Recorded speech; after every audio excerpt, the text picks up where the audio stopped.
Good morning, my dear future chartered accountants.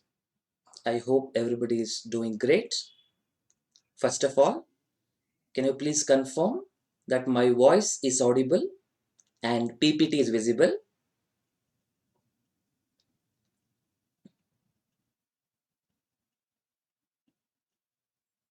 Yes, thank you. First of all, I hope that you had looked at the video yesterday, which is also available on the YouTube. It was 3 hours. It was slightly older video in the sense it was 2020 around June that video was recorded, but I believe it is still relevant today. So I have shared it. It gives a overall perspective about stock market, different points of view, what is share, what is derivative, like everything, like a mixture. It gives the introduction part to people in general. I hope you had a look at it, and I request you to have a look at it multiple times to get more clarity. Anyway, now let us start the corporate valuation chapter. Institute has covered these topics in two chapters. I've combined it and I'm putting only one. Institute has covered this in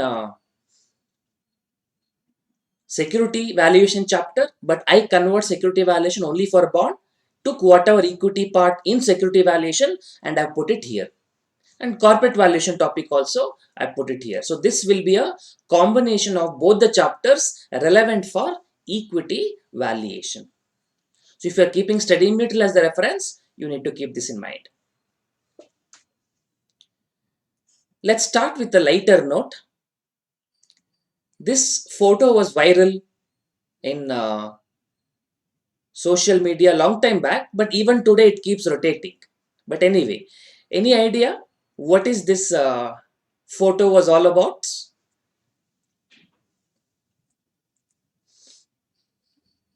Any guess, my dear friends? What is this photo? I'm sure you also would have got in your Facebook, WhatsApp, Instagram, and all.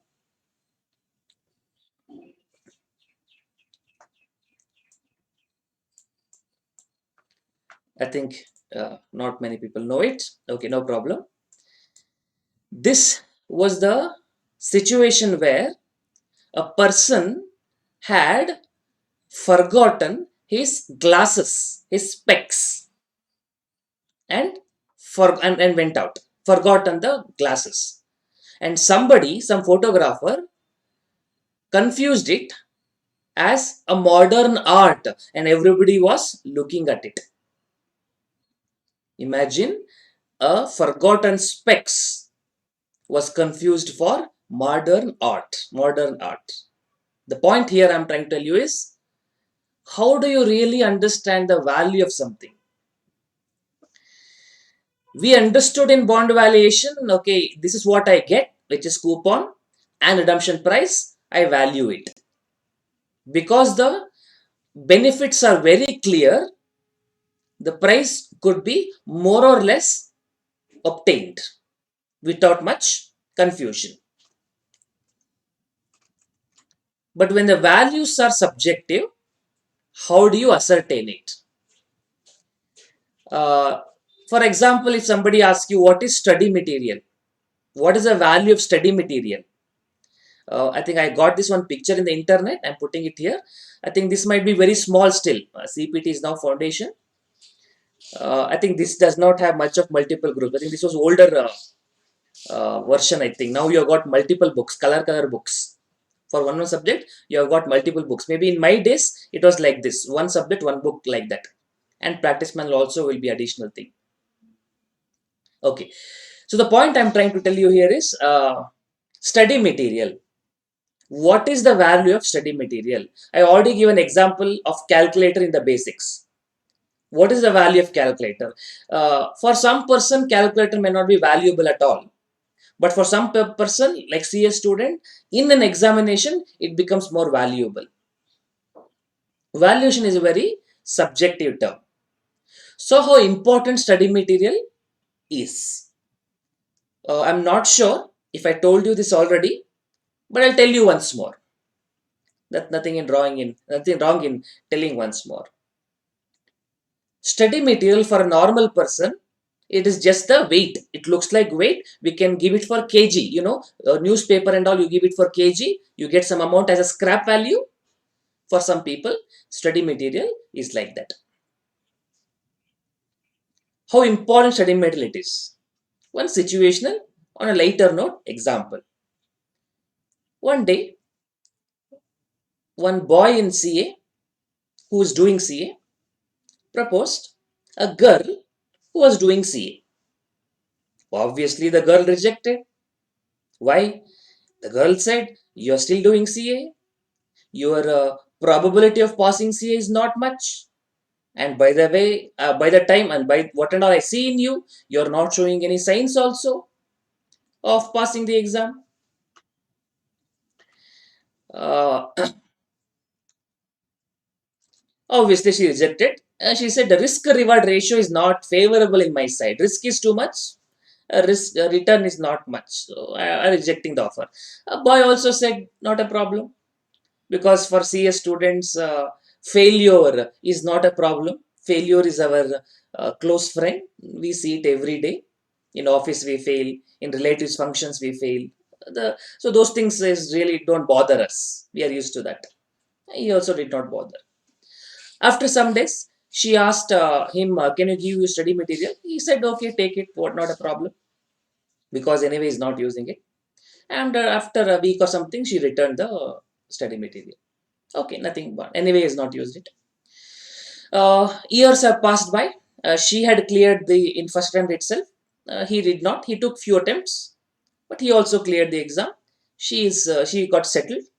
Maybe she went to foreign country or something. He was still figuring it out his job, and after one point in time, he wanted to shift his house.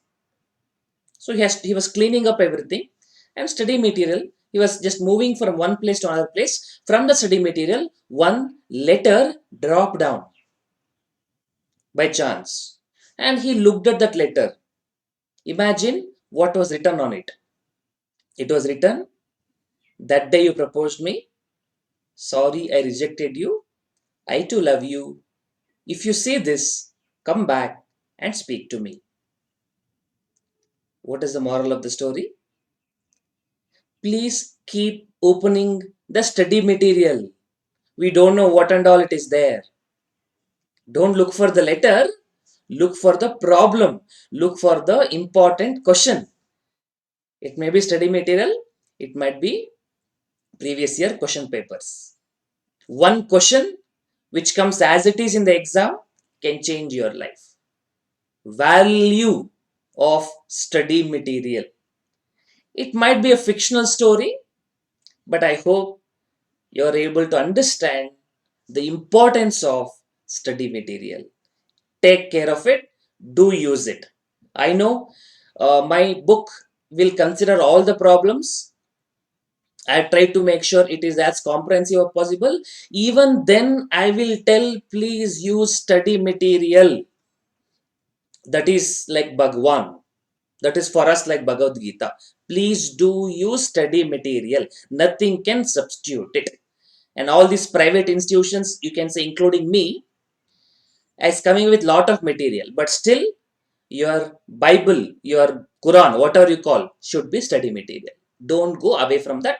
Additionally, whichever comfortable, you can follow it. Mine is more like a compilation. My book is not a textbook. So that is almost same as institute material, because I've compiled all the questions in one book. But even then, I'll tell you, study material, who most of you would not have done the opening ceremony, with cover, it should be somewhere there. Hope you understand the value of it.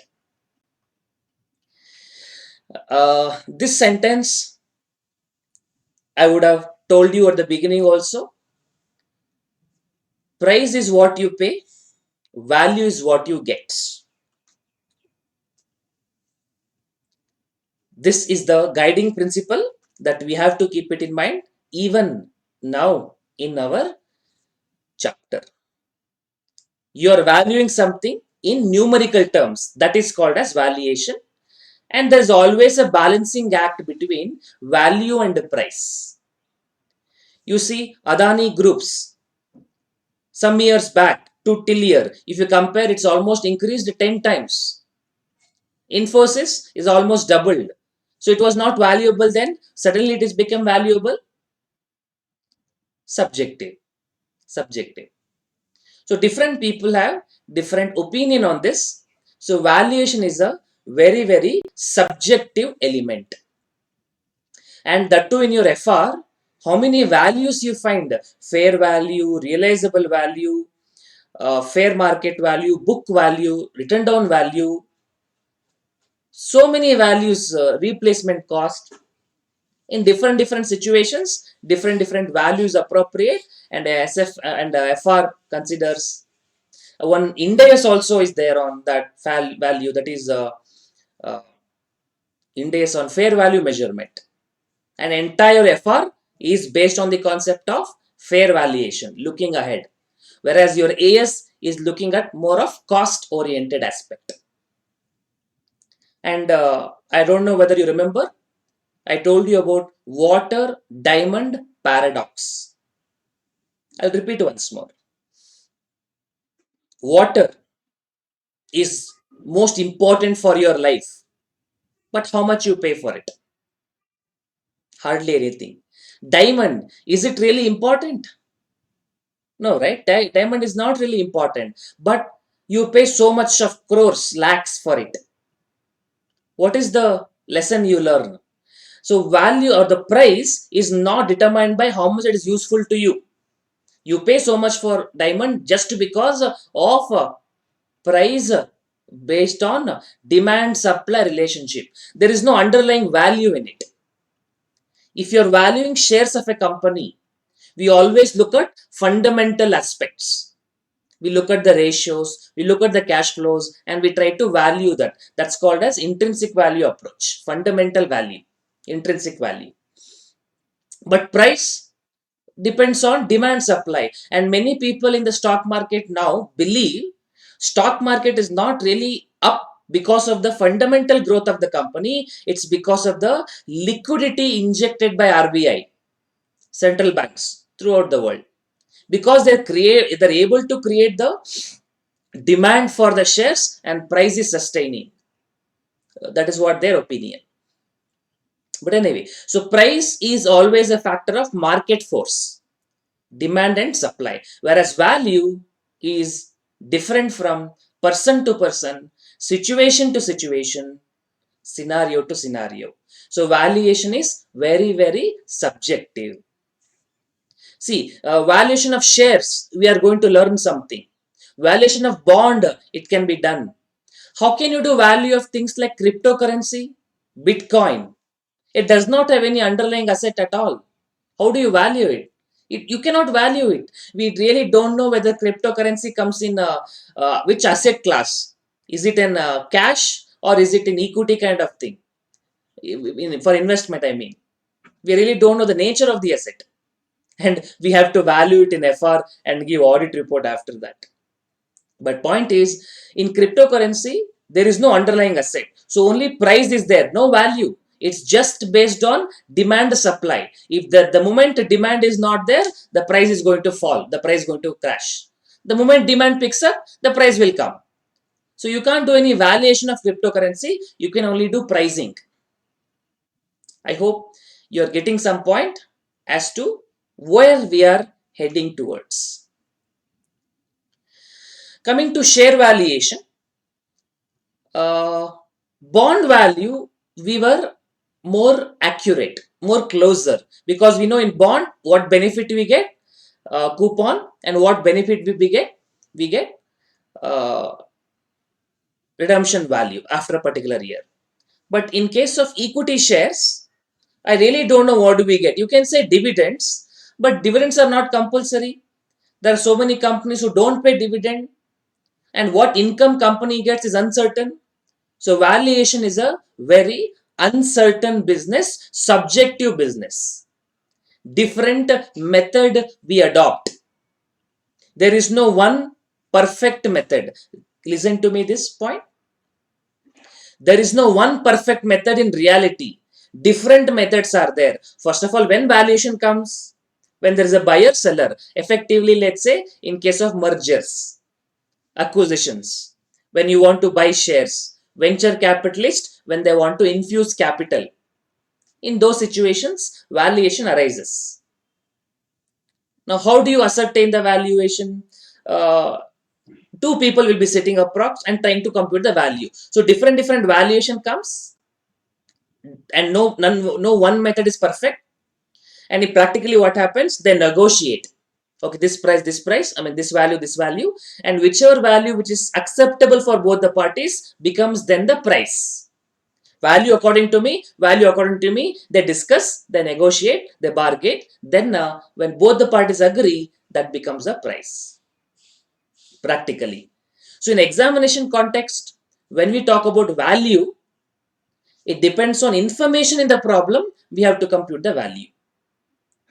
Which information available, which method we have to adopt, we are going to learn now. But practically speaking, there is no one universal method. Different methods are there.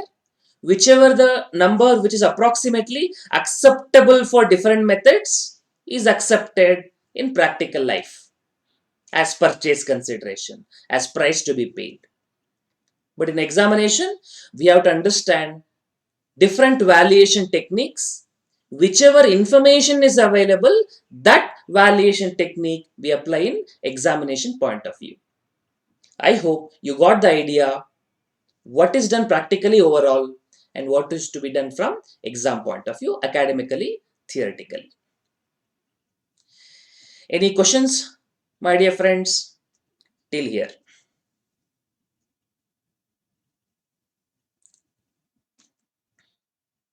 Are you fine till here? Any questions you want to ask?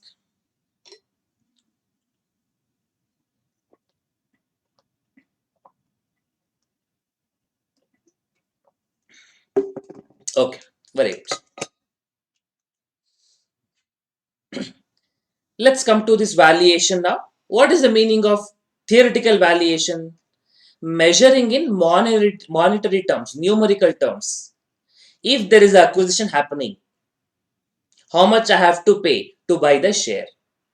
If I'm infusing capital, I'm a venture capitalist fund.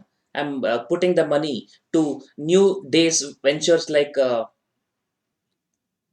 Zomato, Swiggy, uh, Ola, so or Byju's, who are raising lot of, I would say, the funding. So venture capitalists, people give money. They invest in shares of those companies. They subscribe to the shares of those companies.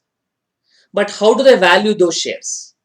Converting into monetary terms is the purpose of valuation. What approach we have? Broadly, we have two approach. One is absolute valuation. The other is relative valuation. Try to get the overall concept. Then we'll go for intricacies. Okay, now let's say you have constructed a house. You have constructed a house. For 1 year it took. Everything is set. You spend 50 lakhs on that. But for some reason or another, you have to sell that house. Maybe you have to go to out of the country for some reason, let's say.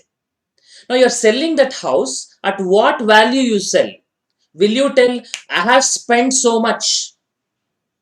That is my cost, Baba. I have to get 50 lakhs at least. Will you tell like that? Or will you tell in that area, the price is going on about this much? In that area, price per square foot, square feet, they'll be like this, like 5,000 per square feet. Oh, this area, costly area. Per square feet, it's more costly. Will you go by the rate prevailing in the market or will you sell at your price? Both are possible. When you sell at your cost, I have spent so much, I want to get so much of profit, 50 lakh, 10% profit, I will sell at 55 lakhs. That is absolute valuation. Only keeping your position into mind, you're not looking at market position. Whereas looking at the property value, looking at the rate in that uh, area, that is called as relative valuation. So when you compare and then fix the price, it becomes relative valuation. Who are relatives for? You know, what are your relatives? They do only do comparison in your life, correct? They do comparison only. Anyway, the word relative is used for comparison.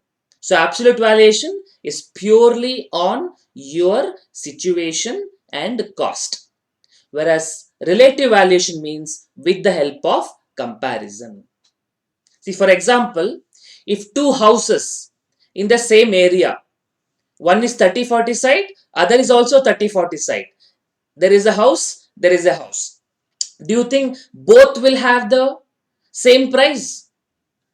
Obviously no, because land price may be same, but house value, this might be 3 floor, this might be 4 floors, this might be recently constructed, it might be old constructed. So we start from the base, land is common for both, land value may be same, but we have to make some adjustments. That's what we will do in relative valuation. We take the comparison price, then we will take the adjustments. I'll tell you how it happens. Now, absolute valuation also, it can be based on assets, based on your assets of the company. Liquidation value, that is, if you close the business today, in FR we say, if going concern assumption does not exist, you are expected to close the business as early as possible. Then how would you value it? Realizable value of asset minus settlement value of liabilities, like that we follow. That's called as liquidation value. You would have done in uh, intermediate amalgamation, how the intrinsic value is calculated, net assets taken over, or assets of company minus liabilities divided by number of shares. That is like a liquidation value. Replacement cost value is slightly different. This is not if you sell the asset. If you have to replace this asset, how much does it take? Replacement value, replacement cost. Like this machinery, I purchased long time back. No, not, don't worry about that. If I have to purchase that machinery today, how much does it cost? So it's not a sale value, it's a purchase value. That becomes replacement cost value. Historical value, that is your cost. What cost incurred, what is the value today after subtracting depreciation for assets. Present value based, we have income based, we have cash flow based, we have dividend based. These are all talking about present value concept. Then we come relative valuation, comparable valuation. We call it as valuation multiples. We have like PE, price earning ratio, price to sales ratio, price to book ratio, different ratio we are going to understand. Please take down this chart. This may not be there in the material. I would have given slightly different chart in the summary part. So I request you to take down this chart. And let me know if any of the term need to be explained.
CF full form. Should I really answer that? We have written the table format, right?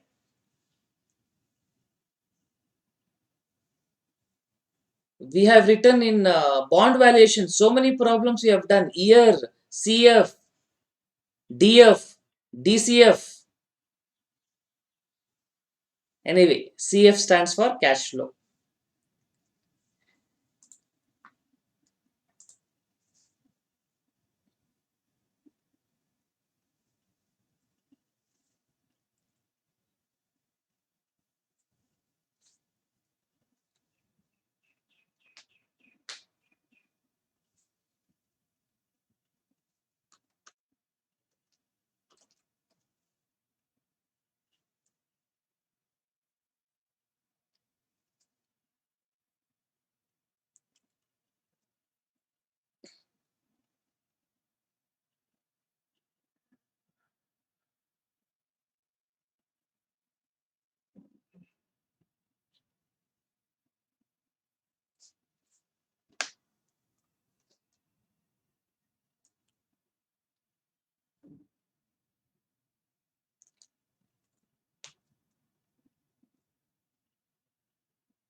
Okay, hope it is done.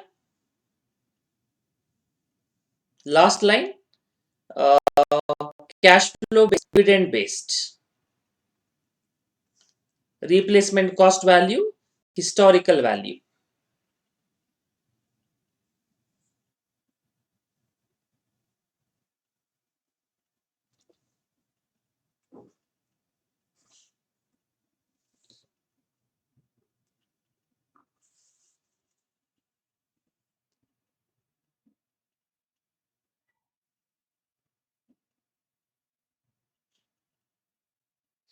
If there are multiple cash flows and reinvested at multiple rates, then how are IRR calculated? Same process. You compute all the cash flows reinvested at different rates. So all the cash flows, maturity value you get, do the total. One cash flow you get, one maturity value you get. Present value, whatever the amount you paid for that project, that becomes present value. Maturity value of all these cash flows at different rates becomes future value. Present value, future value, you compute the IRR. Like the way we did in modified IRR. That's how IRR will be calculated. If we invest at a different rate, we don't call IRR, we call modified IRR.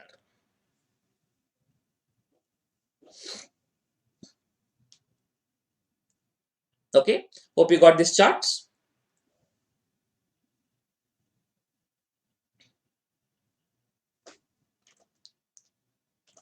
Okay, some terminologies you have to understand.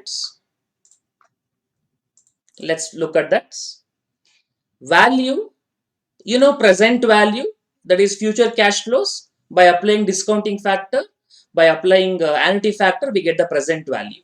Market value, that is we look at what is happening in the market for relative valuations. We also have book value. Book value means as per your balance sheet, how much it is reflected in the books of accounts. Enterprise value, this might be new to somebody. Enterprise value, let me try to explain. I'll give an example. Let's take, I will give you value of house. Okay, house. If I prepare a balance sheet of house only for this, let's say, you purchase the house costing 50 lakhs. or some apartment, let's say 50 lakhs, and you have taken loan of 20 lakh for this. You have taken bank loan of 20 lakhs. So how much is your net worth in the house? How much equity value? How much money came from own resource? Equity is what we call it. That is 30 lakh. Understood? Now,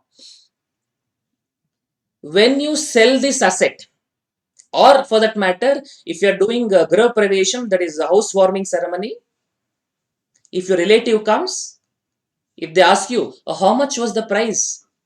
What will you tell? Will you tell house price 50 lakhs and I've taken 20 lakhs loan, so my portion is only 30 lakhs? Will you tell like that? Or will you tell 50 lakhs is the value of the house? In fact, people tell more also, right? Or you are selling this asset to somebody else. Now, to how much will you sell this asset to somebody else? Will you be selling at 50 lakhs, the value of the property, or will you be thinking about your portion, that is 30 lakhs? Obviously, the person is worried about the value of the property, right? That is called as enterprise value. So enterprise value is valuation from business perspective, not from investor perspective. This is value of firm, or you can also say value of business. Or from balance sheet terms, we calculate this as it is value of equity plus debt. And here equity means it includes equity share capital plus preference share capital plus reserves and surplus. As far as possible, we will take the market value. So equity plus debt, in fact we do minus cash, because we subtract cash, we take net debt. Like if you repay debt, what will be the net debt? That's what we will take it as enterprise value. In the basically it's value of firm or value of business. That is from business point of view, from the asset point of view, not from the owner point of view. In the example, house value 50 lakhs, that is enterprise value. Owner's value, that is net worth, that is 30 lakhs. That is required for value per share. But enterprise value means value of the firm. It is equity plus debt minus cash. Equity means equity share capital, preference share capital, and reserves and surplus. Or other way, we'll take the market value. We say market cap. Market cap includes all the values. Market value of equity share, preference share. Market value, MV. Market value plus debt minus cash. Minus cash because we want to take net debt. If I pay all the debts, how much will be the net amount? Debt here we usually mean long-term debt. Usually, sometimes they take short-term also, but usually we mean long-term debt.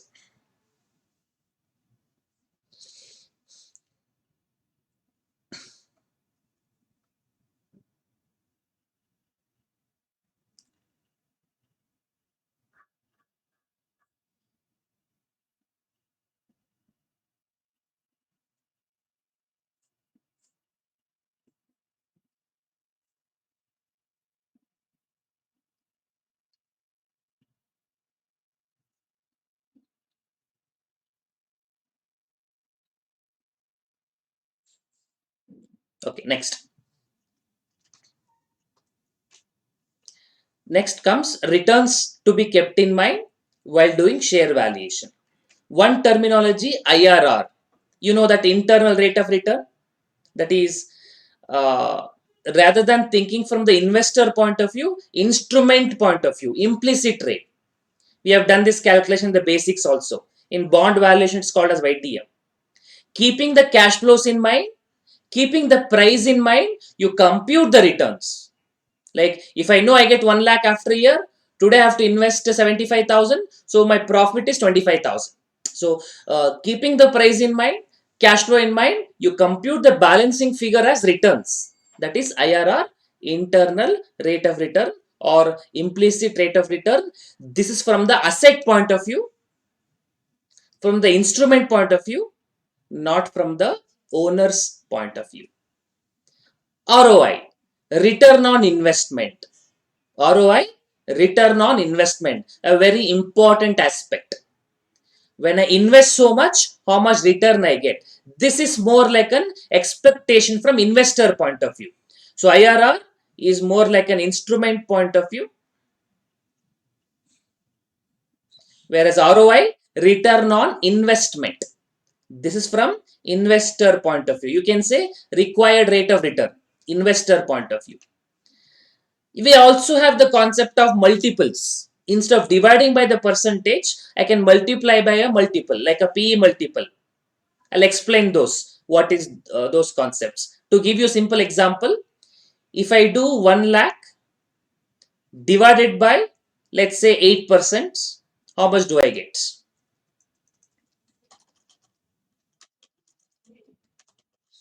I get 12 lakh 50,000.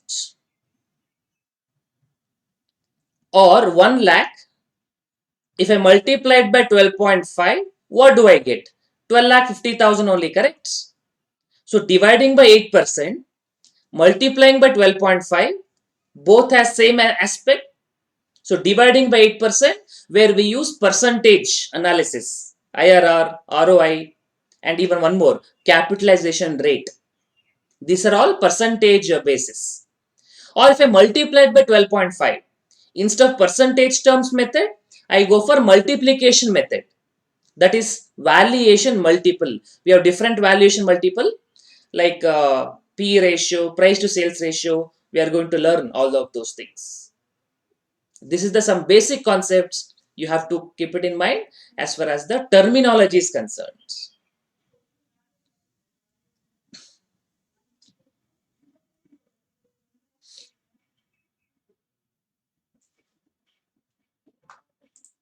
Any questions on this, my dear friends?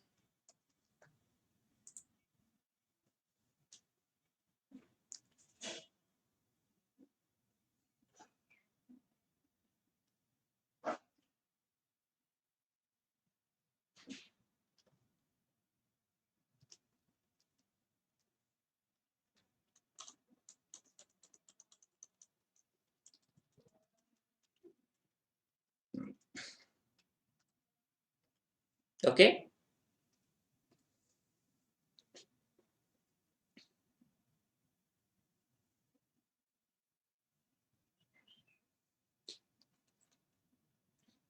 Okay, I'll go further. Let's take up one by one now. The first one is asset based model. Asset based valuation.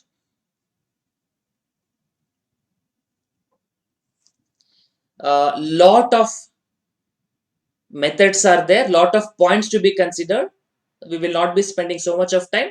Broadly, what is required from exam point of view and what is required from concept point of view. Broadly, we'll discuss. Asset based valuation. So value per equity share. When I say value per share, I mean value per equity share. So value per equity share is calculated by net worth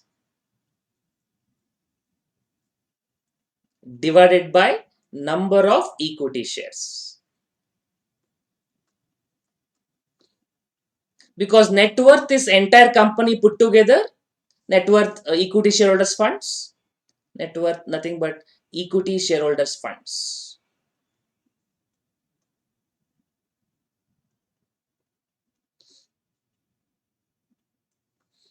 divided by number of equity shares.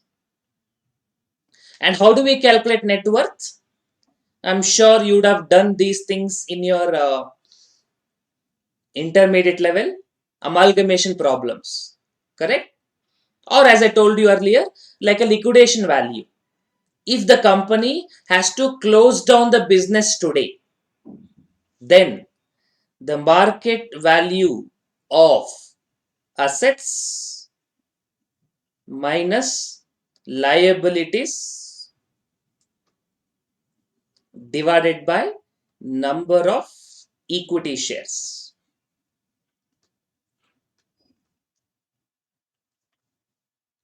Assets minus external liabilities. Absolutely correct. Market value. Only thing to be kept in mind is market value. It's not the book value, market value. Market value of assets minus liabilities divided by number of equity shares. And this market value of assets does not include a fictitious asset. Does not include fictitious asset. What is fictitious assets?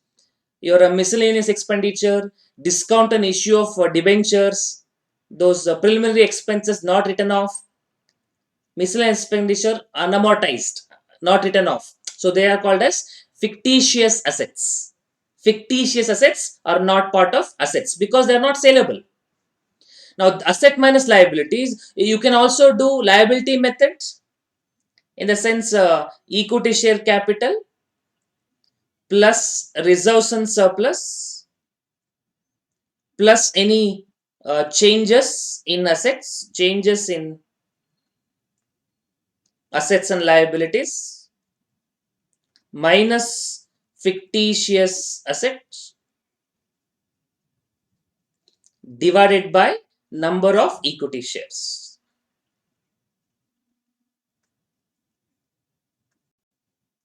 I'll read once again what I've written. ESC, equity share capital. RS, reserves and surplus. Plus changes in assets and liabilities. Because when you revalue the asset, a profit can come, loss can come. That's what I am adding. Minus fictitious assets. Because when I do share capital plus reserves and surplus, asset does not have value, should be subtracted. That is also like a changes in assets and liabilities. A and L, changes in assets and liabilities. Divided by number of equity shares. This question, I don't expect much in exam. It can come, but on a standalone basis.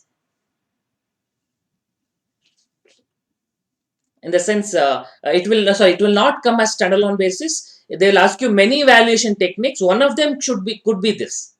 But in SFM exam, I really doubt this method being asked.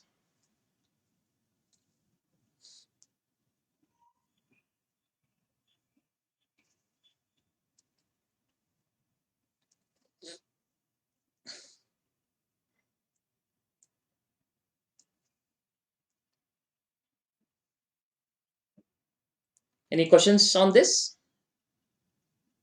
I hope you understand both the methods. I'll just quickly explain once more. You have, let's say, fixed assets, you have current assets, and you have, let's say, fictitious asset, miscellaneous expenditure, not written off.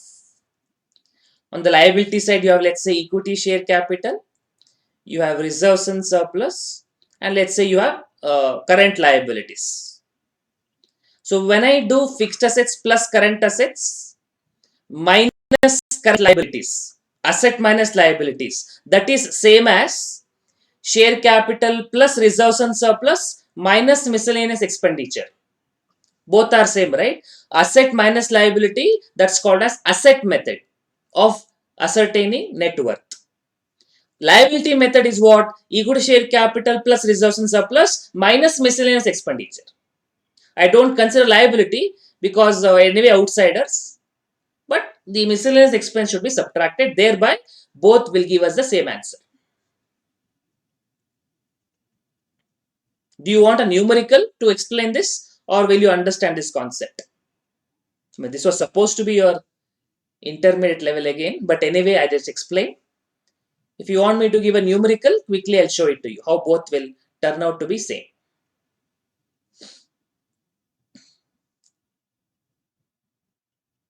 Good, understood? Okay, good. I don't think I have to give a numerical separately. When we do the problems, this also might come as one of the small calculations. And this is more relevant in mutual fund chapter, where we calculate something called as NAV, net asset value. There, this will be useful. I'll go further. So we have done asset based valuation.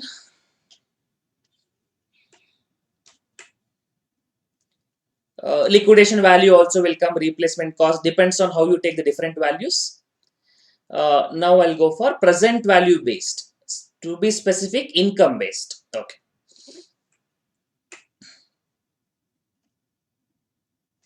Okay. So let's go for income based valuation.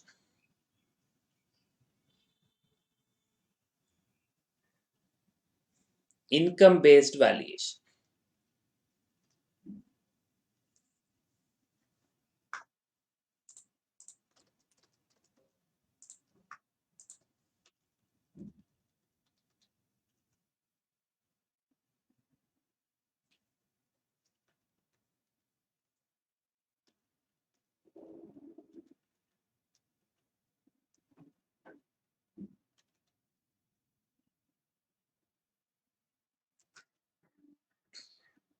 Okay.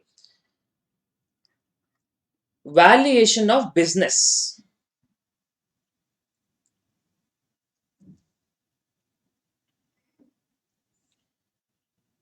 Valuation of business.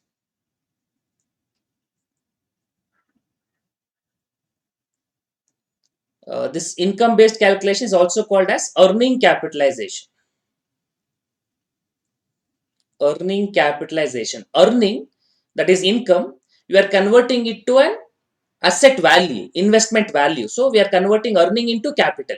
So it's called as earning capitalization method. Value of business is given by operating profit after tax. Operating profit after tax divided by capitalization rate or required rate of return divided by capitalization rate.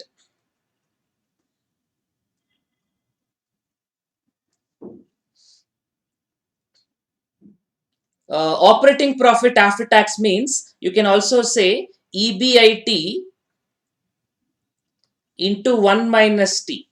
EBIT, earnings before interest and tax, into 1 minus T after tax. Interest don't subtract. You consider pure income without considering the interest element. See, for example, I was giving example of house property, right? If you are purchasing the house, will you consider how much loan the person has taken and how much interest he gets in rental income after subtracting interest? You don't, right? You just purely consider uh, in rental income. That's what we are trying to do here, without worrying about the business capital structure, pure value of business. Don't take interest into consideration. Purely from value of business, not from owner's point of view, from business point of view. So without considering capital structure, what would be the value? So EBIT into 1 minus T divided by capitalization rate. I hope you understand why I'm dividing it, my dear friends. For example, if I get income of, let's say, if I have fixed deposit of 1 lakh, if I get 8% interest rate, that means I get 8,000 interest income. From interest income, interest rate, how do I get the value of asset back? I divide. Income divided by the rate will give me the value of the asset. So income is in numerator, divided by the rate, that will give me the value of the asset, value of business. If I select value of equity or value of shareholders worth, value of equity, then what I'm going to do, operating profit after tax is there, I will not take, I will take profit after tax, PAT, net income, net profit, profit after tax divided by equity capitalization rate. Equity capitalization rate. In fact, the previous one was overall capitalization rate, not just equity from the business point of view. But this is like cost of equity only from equity shareholders point of view, what they're expecting. Profit after tax means after subtracting interest. So PAT means EBIT minus interest, then you can do into 1 minus T. So interest is also subtracted because this is from owner's point of view, equity shareholders point of view.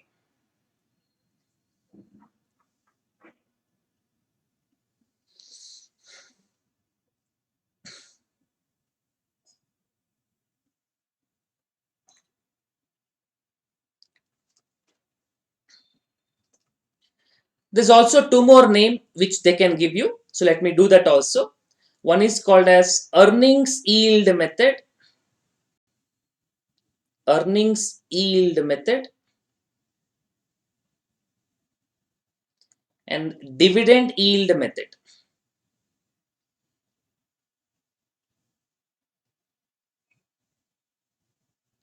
Earnings yield method means based on EPS divided by required rate of return. Means capitalization rate. Required rate of return.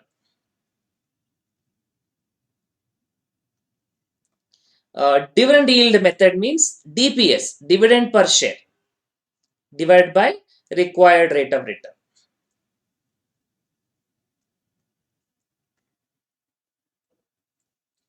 Again, capitalization method. These are all income capitalization method.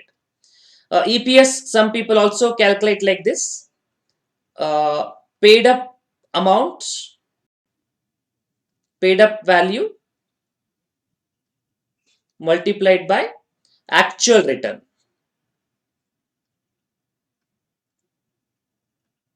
Or ROI by the company. That will give you EPS only. DPS is paid up value into dividend percentage. Paid up value into dividend percentage. This also will give you DPS only. Some places you would have seen formula like this, so I'm making you write. So many formulas are coming, my dear friends. Don't buy hard. Understand the logic, concept, and remember it. You don't have to buy hard if you understand. And when will you use earnings yield method? When will you use dividend yield method? Earnings yield method, if you are acquiring the shares, called as controlling interest. Controlling interest. Dividend yield is applicable in situation where you are purchasing a small lot.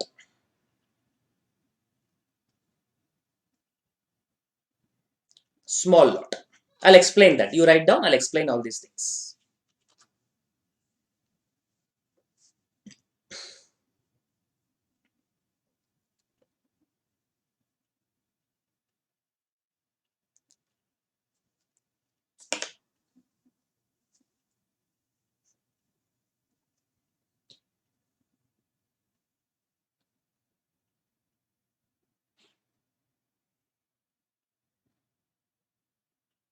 Okay, now I'll explain. When to use earnings yield, when to use dividend yield.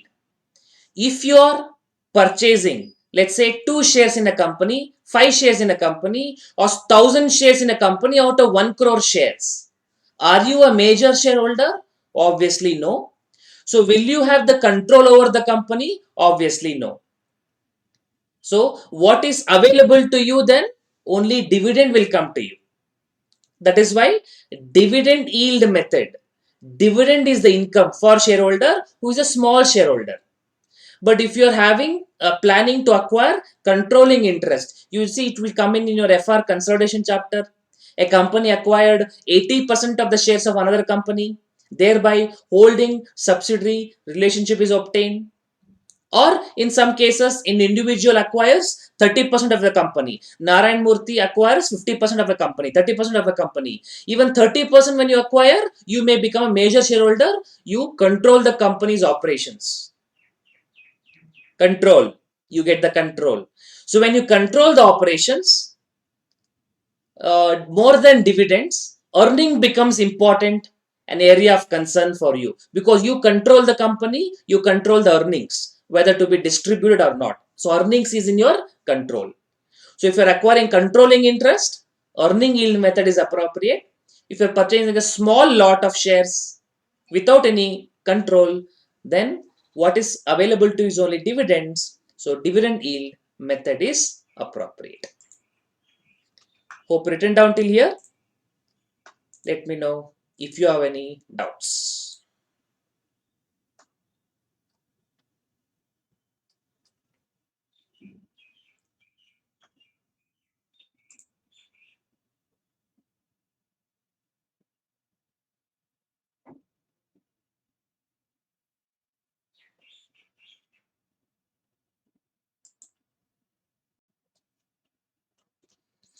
Okay, I'll go further.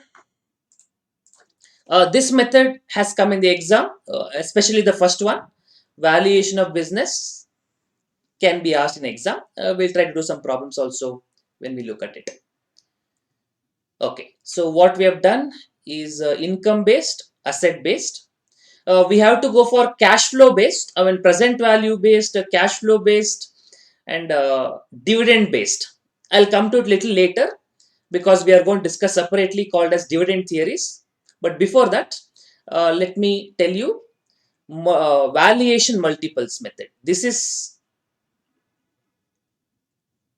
having so many types. Valuation multiples.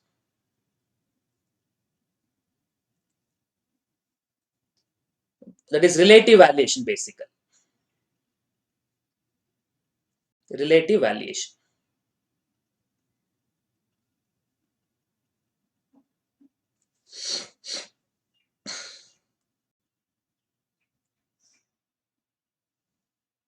Okay. One is PE ratio. Most popular is PE ratio method.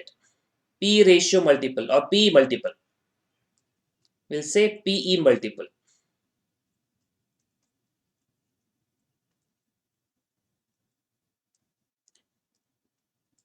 Okay. So value of the company or value of equity, actually this is value of equity. So P multiple.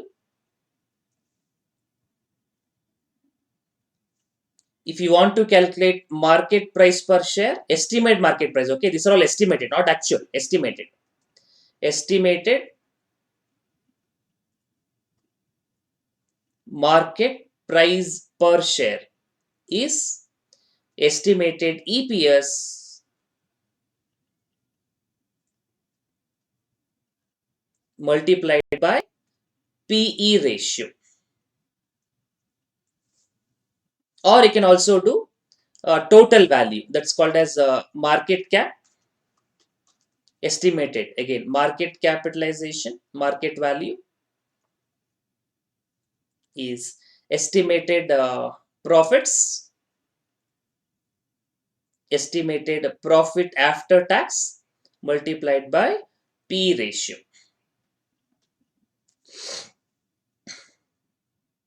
P ratio is one of the simplest yet very effective and widely used in practical life also.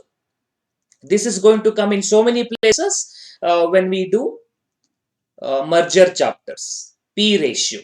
Formula for P ratio is MPS by EPS. But let's try to understand the interpretation part of it. Okay, let's say example. I'll just say example. EPS expected,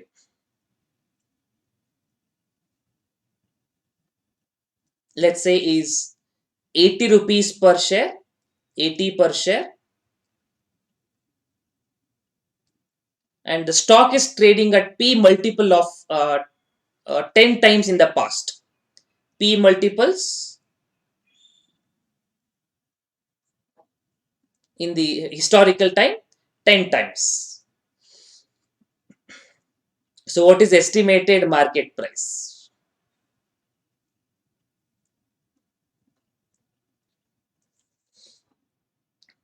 What is mean by 10 times, my dear friends? Try to understand the interpretation of it. This formula of P ratio actually means MPS by EPS. Means what? Denominator is 1 rupee, understood. For 1 rupee earnings, people are ready to pay 10 rupees for it. If you make 1 rupee earning, investors will pay 10 times to acquire that company. Investors are valuing 10 times for that company, 10 times earnings. And how much you're earning? 80 rupees. How much value we are giving? For every 1 rupee earning, 10 rupees. So 80 rupee earning means we are estimating the market price to be 800. One of the ways of estimating the market price. Estimated market price per share. MPS. Estimated MPS. And this will connect the two important nodes in the business. What is the objective of business? You invest capital, you want to make profit. Earnings is the profit for the investor, and your investment is market price. So market price and earnings, those two things are beautifully connected by this great ratio called as P ratio. It has its own advantages, disadvantages. Disadvantages could be, what if company is not making profits this year, or only this year company made high profits. In the sense, this will apply only current year earnings. This will not take longer term earnings. So it has its own limitations, yet it is effective because of its simplicity level. I'll show you practically also some of the ratios which are there in reality, so that you might try to get some practical insights into it.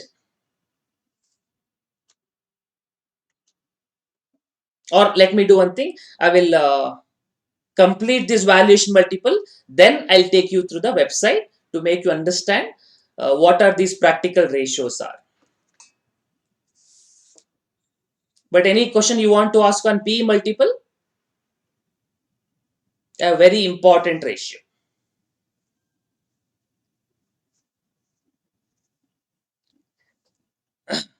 P, price earning ratio. That's why I requested you to watch the video yesterday. I mean, the videos which I shared. I think there would have explained this P, price earning ratio formula also. I hope you watched it.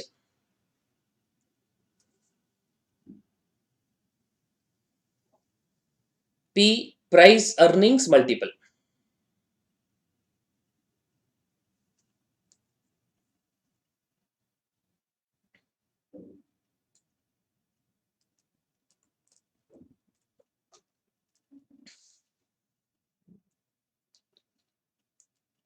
Okay, so I'll go further.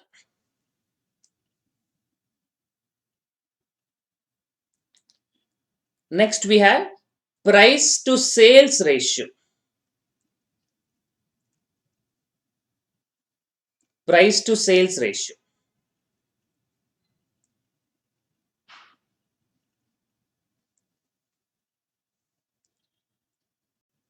That is estimated market cap, estimated market value,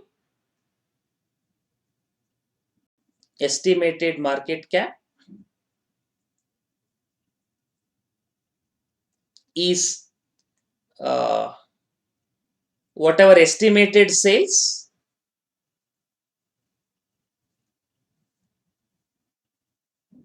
multiplied by price to sales ratio. Price to sales ratio.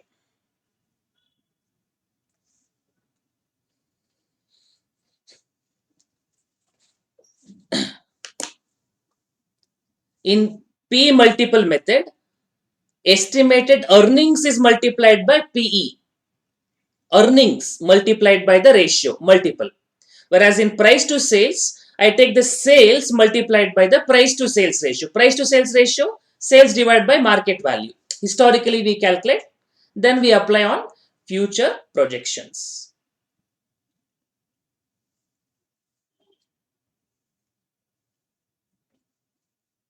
Okay. Why this ratio is taking more relevance in the modern day world?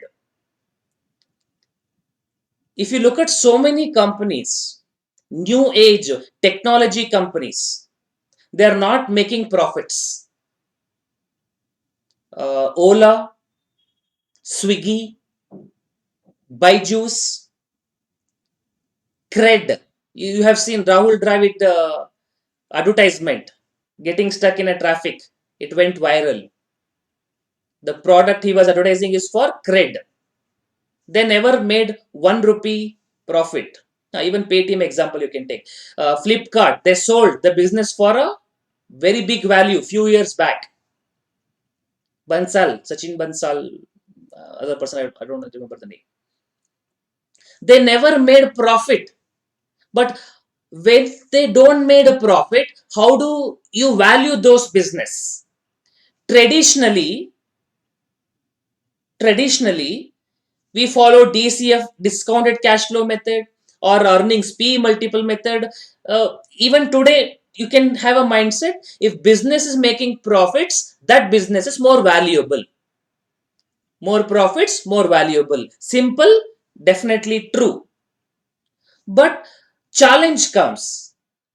Cred app, Byju's, they are showing loss. So if it is losses, then how will you value the company?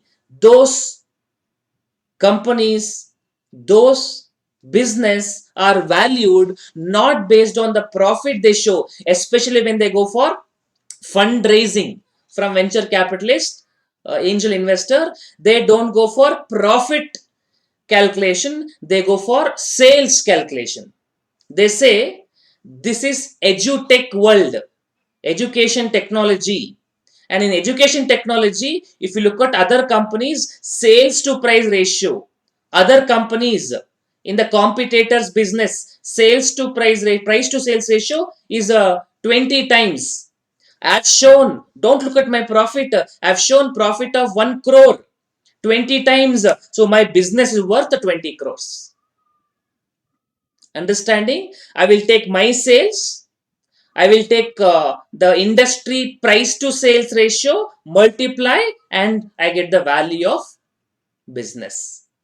Of course, it's left to the other person whether you accept or not. Negotiation will take place, discussions will take place, then a number is arrived. But this is also one of the techniques, especially in today's world where many startups are not having profits in initial years, so they take the sales as a parameter to judge their performance and for valuation purpose. So price to sales ratio, estimate market cap, estimate sales into price to sales ratio. Then we have EV to EBITDA ratio. EV to EBITDA ratio. Multiple, valuation multiple.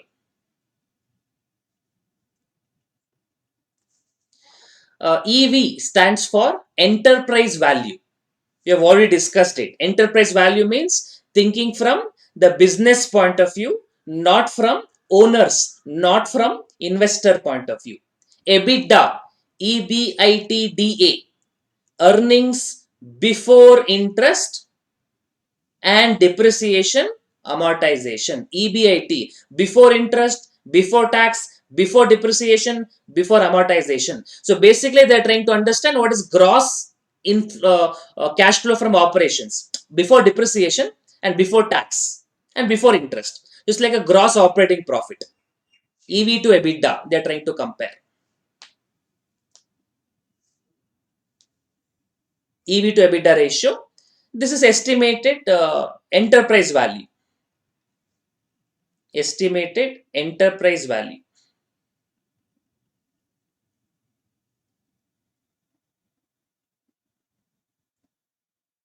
Enterprise value estimated. EV estimated is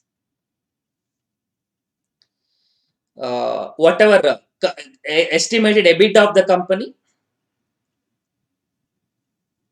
estimated EBITDA of the company multiplied by EV to EBITDA ratio.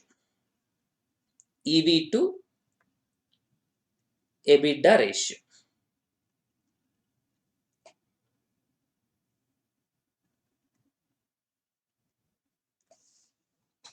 EV to EBITDA ratio. So we take the estimated EBIT, earning before interest, depreciation, and amortization.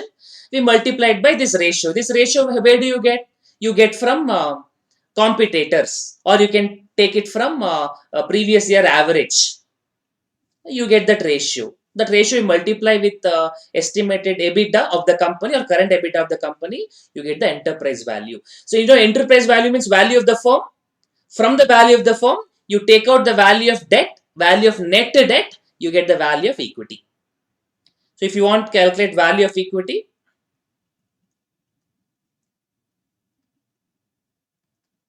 it's going to be enterprise value minus net debt. What is net debt? Minus debt plus cash. That is debt is cash is debt is after subtracting cash. Effectively, you can say minus debt plus cash, but you will just say enterprise value minus net debt. EV, enterprise value minus net debt, is value of equity.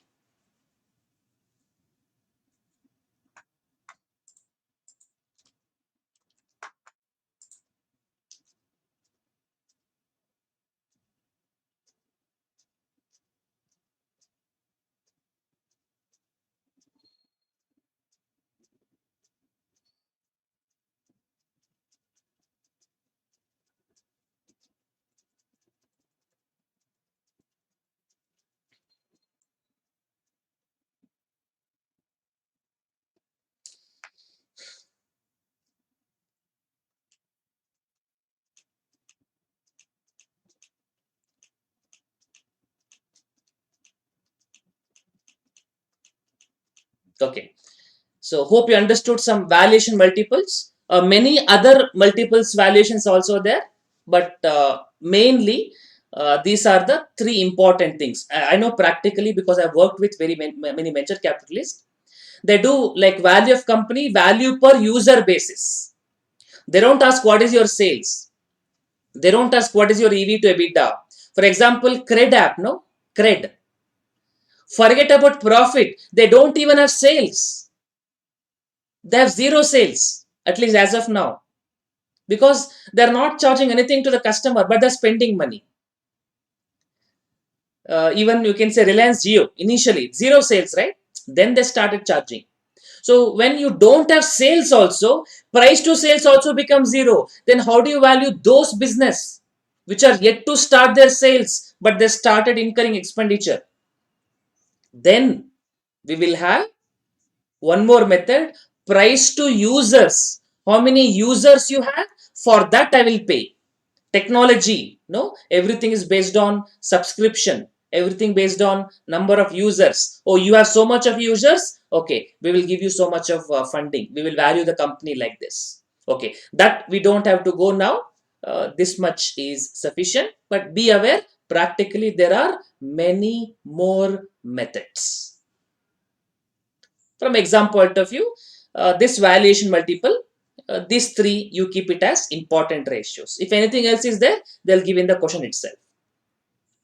These are called as relative valuation because the ratios comes from competitors or industry. We take the industry and we try to apply it. Okay, let me show you some examples. I'll go to practically, and if you have any questions, you can ask.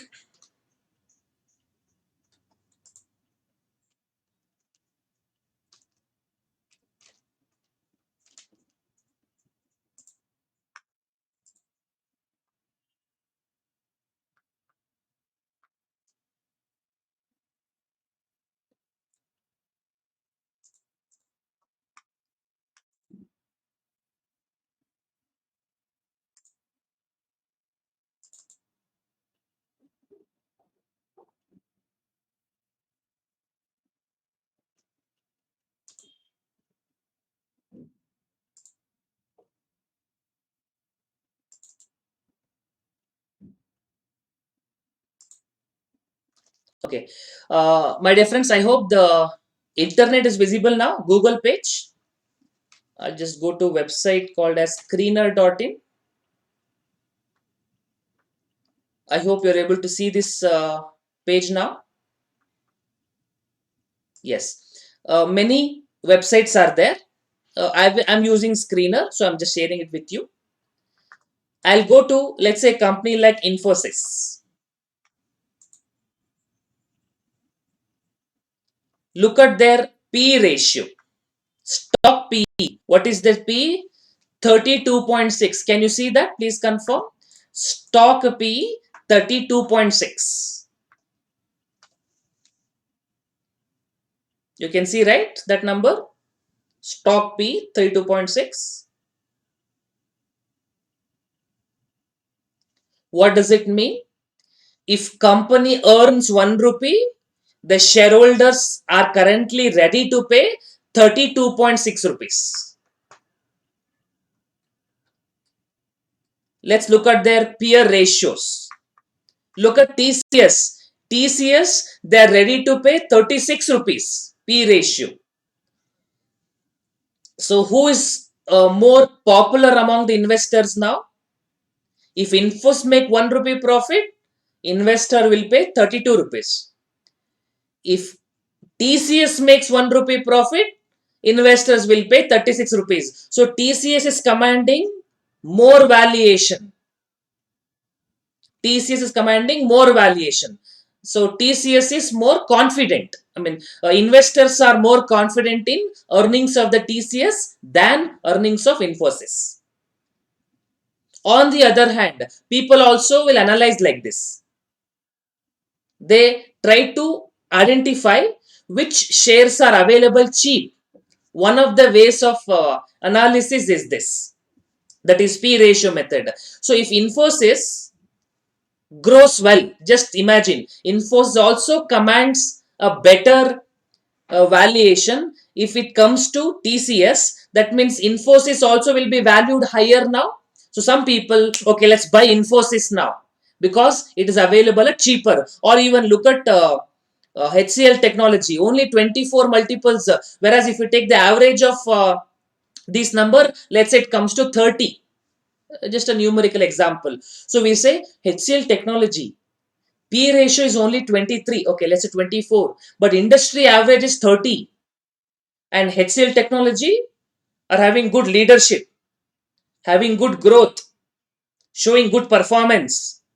It can also become on par with industry. If they expect 24 times will become 30 times. Even if the earning remains same, this company is good for investment. Available at cheap price. Low P ratio. Available at cheap price. Let's buy it. That's not the only way of doing it, but that's the one of a way of doing it. Keep it in mind. Just because something is cheap does not mean it is good and does not mean it's bad also. It's all how you interpret. For example, TCS, I'll show you one more thing. This is 20-30 ratio, right? I'll just show you some more companies. Let's say I'll show you Colgates.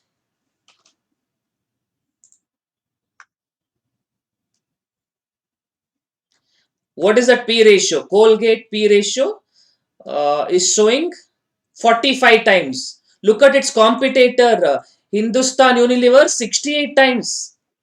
These are consumer goods companies, FMCG companies, command higher P ratio. Why? Because their income is more confident, right? When income is more confident, the confidence of investors also is more, so they're ready to pay more. I'm sure they'll make continuous earnings. I'm ready to pay for it. So even sector wise, you have to take the P ratio. Not only look at the company ratio. Company ratio compare with sector ratio. So this is actually comparatively lesser one. Let's say I'll show you one more. Asian Paints. What is its P ratio? 93 times. For 1 rupee, they'll pay 93 rupees. Whereas Berger Paints 100 times. Indigo Paints 180 times. So comparatively then, Asian Paints are having lower P ratio, a cheaper company, good to buy. I mean, just a basic simple analysis. I'll show you one more. I want to show you, let's say, like a spice jet. Where is P ratio? Oh, typing mistake. What is P ratio? Blank. Can you tell me why blank? Interglobe Aviation blank. Jet Airways blank. These companies are not making profits for the last years, for many years actually. Airline companies, always loss making. That's why P ratio does not exist. So P ratio, you can't really use it for loss making companies. I hope you got some practical aspect as with respect to this price to earnings ratio. And if you are a paid subscribers, you can go for other ratios also.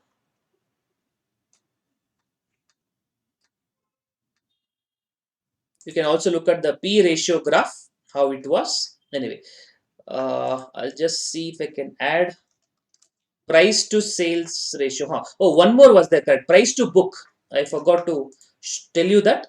That also I will add it.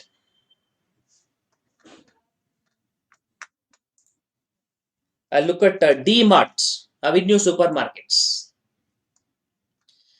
P ratio 200 times, 188 times. Look at that number.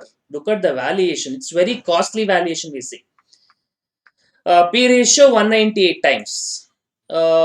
Industry P ratio 89. So industry on an average, people are paying 89, but this commanding 198, double almost.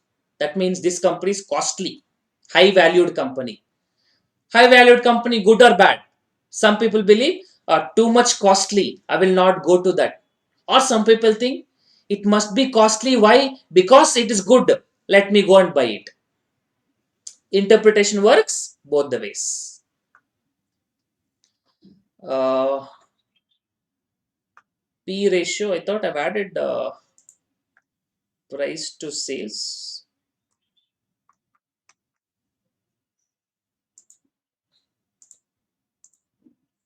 I'll just take out all this and I'll just put price to sales.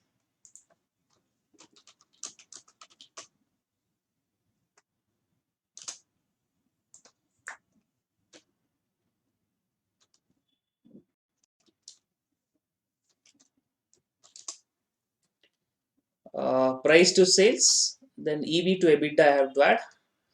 Price to book also I've added. Okay, let's save it.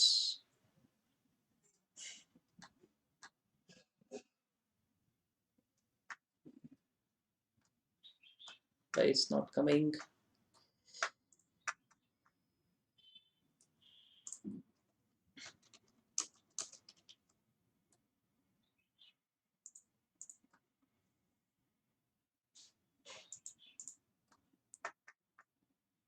Price to sales. Okay, save. Okay, price to sales. If we can say, just can add one more.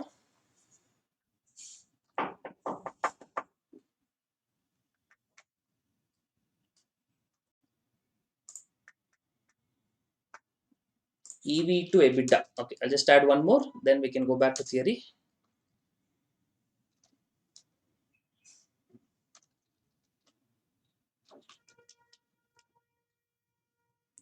Okay, I think EV to EBITDA it's not showing. Okay, let's cancel. Let's look at price to sales. Okay, so what happened? Price to earnings, industry P ratio.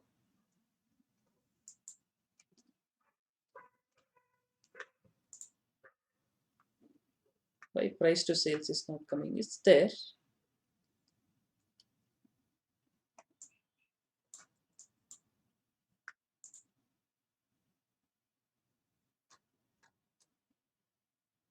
Okay, something happening. Okay, at least EV to EBITDA is there. Let me show you that. Uh, Look at the ratios. P ratio I told you 198 times. EV to EBITDA 1111. If they make 1 rupee EBITDA, it's valued at 111 times. So if you are valuing some malls, retail stores. How do you value private company?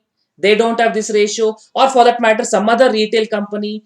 If you believe this has got same potential, then what do? We take the industry average, apply it on your company, and we'll try to predict what could be your company's value. And if you think that is worth justifying, and then we'll go and invest in those companies. So usually lower the ratio, it is considered as cheaper to invest. Not all, but in general, that is the opinion. I'll just show you one more company maybe. Let's say we'll go to Nestle, everybody's favorite, Maggie, P ratio 79, EPS 224, P ratio 78, but this is better than Britannia. So people have more confidence in Nestle rather than Britannia. So you can say, okay, more confidence in Nestle, I will invest in Nestle. We can also do analysis like this. Okay, any questions, my dear friends? Technically, which interpretation is more appropriate? That is, there is no answer like that. See, for example, in private hospitals, they charge you more. In government hospitals, they charge you less. So can you come to conclusion private hospitals always better than government hospitals? You can say, but not always. Same thing.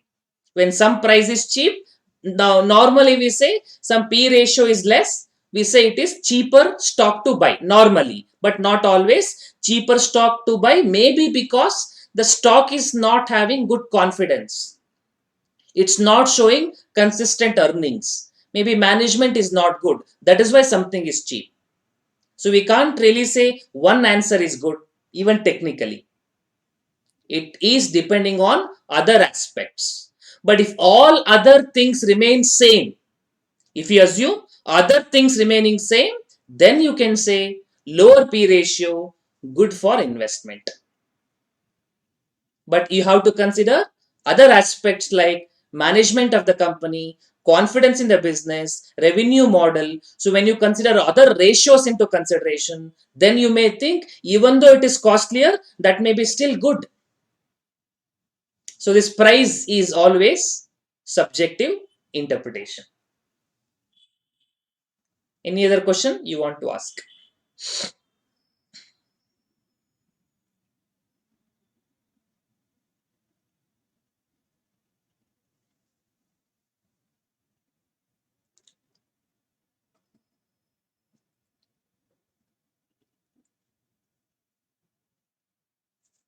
Okay, I'll go further then. Nothing is coming.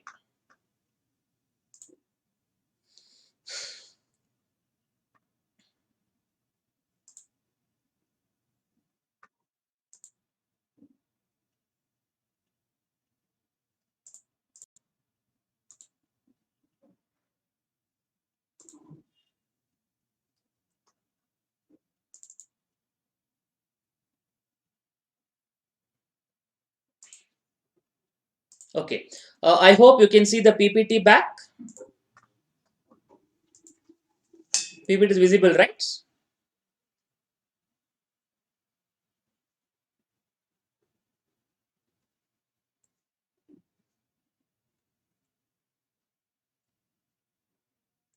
Not visible?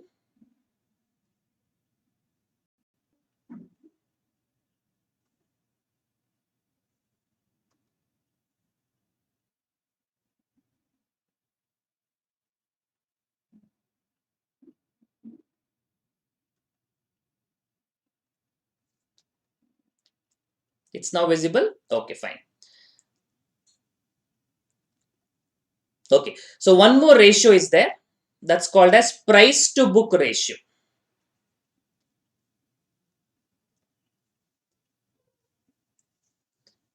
Price to book ratio is mostly used in banking stocks because banks will not have sales.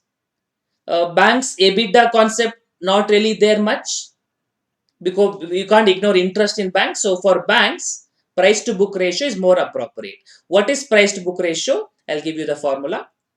estimated market price is given by book value, BV, book value. What is book value? We have discussed, right? Asset based valuation, book value multiplied by PB ratio. PB means price to book ratio. What do you mean by this? Uh, every time you, whatever you show in the books is not sufficient. For example, in pharmaceutical companies, research and development expense, what does AS26 says? What does Ind AS 38 says? If it is research expense, that means you're not sure about the future benefits, you take it to P&L account, because we follow conservative principles, prudence principles. Accounting purpose, it's fine. Reality, it's not true, my dear friends. Reality, those also will have future benefits, but accountants think pessimistically, but investor think positively. That can come, means it can give me profit. We value cost or NRV, whichever is less, for prudence principle for valuing inventory. But investor don't look like that. Investor, okay, whatever inventory, I want the value on that day, market value. Because we believe future value, I want the present value of that. Present value, future cash flows. So people believe mostly more than what is shown in the books, much more value exists, because books are mostly conservatism in nature. But market is more optimistic. They want to see all the cash flows into consideration, all the elements into consideration. That is why they believe a price to book ratio. When you compare of a company, what is its market price? Book value. Market price will always be high, usually, because of these aspects. So when I say PB ratio is less as compared to its competitor, again that company is good for investing, because it is available at a cheaper price. So whatever your present book value you take, or estimate book value, you can say estimated book value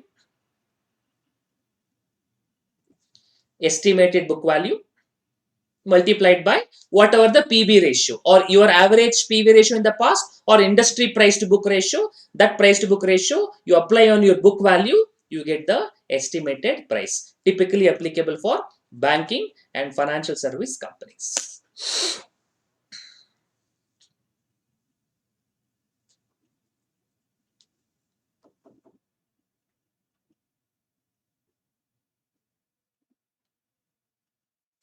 Hope you are clear. Any questions you want to ask in valuation multiple? Relative valuation. I've seen so much of brokerage houses. They do valuation, absolute valuation. It's called as DCF, discounted cash flow method. Also they do, and then they come up with relative valuation for extra value addition, validation purpose.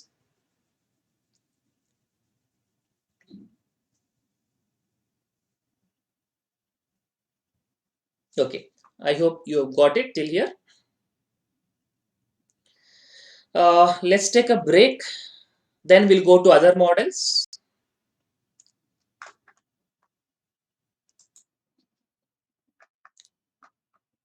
Okay, so let's move on.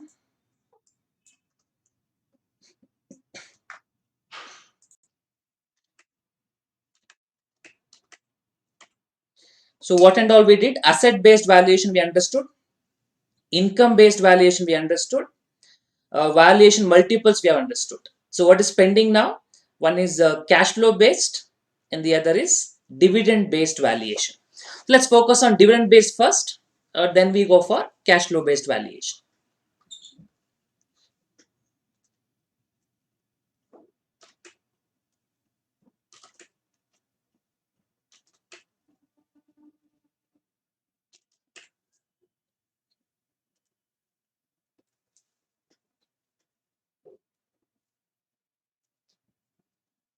Okay, so let me do dividend based valuation.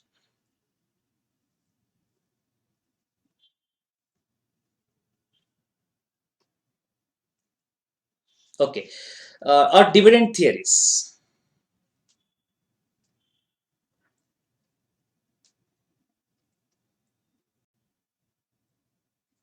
Okay. This dividend theory, I'm sure you would have already had it in your intermediate level. Did you? Because it is more of your intermediate level. Few questions can be asked in final exam, but mainly part of your intermediate level. So you're already expected to know. Should I repeat again? And some people might say, no, no, I am old syllabus in intermediate. In the intermediate, you might be old syllabus, but you're coming to final new syllabus, you're deemed to be new syllabus for final purpose also. Anyway, some basic things we still have to discuss. So I will not go in detail, like I will not spend too much of time on this. Still, some basic time I will spend on this. One very important question. Okay, first of all, what is dividend? It is profit distributed among shareholders, correct? It's a profit earned by company, profit distributed among shareholders. Okay.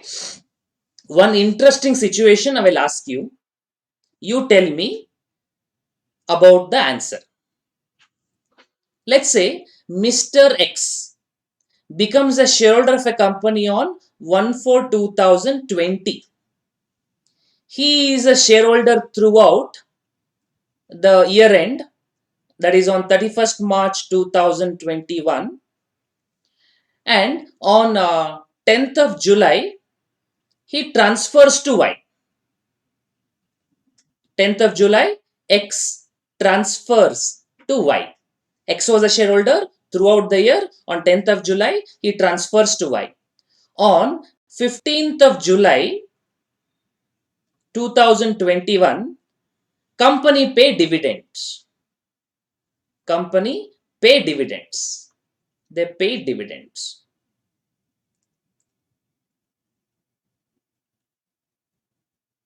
Okay. Now you tell me.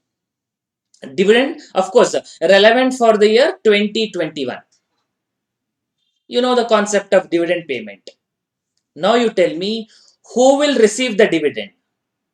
X will receive the dividend, who was the shareholder throughout the year, or Y will receive the dividend because he is the present shareholder. It is Y, correct? Now, don't you think it is an amazing strategy? Just before dividend, you purchase the shares, you can receive the dividend which is relevant for the entire year. What do you say about this strategy? Just before the dividend, you go and buy the shares. Anyway, company will announce it before they pay dividend. The moment announcement comes, you go and buy the share. You don't have to wait for the full year to receive the dividend income. You get the dividend income within couple of days. What a great idea, isn't it? Don't try it. There is a shortfall in this. What do you think is the flaw in this approach? You receive dividend, no doubts. But think from another person point of view. Mr. X, who was a shareholder throughout the year, he is a bakra, is it? 1 day, 2 day before thing, he will give it to you. Take it, take it. I don't want it. Why is he doing charity? Is he a fool? No. How does he get it then? When he is selling at a market price, no, this market price includes dividend value also. They may not mention it, but it is understood because market price reflects value of a company which automatically includes dividend.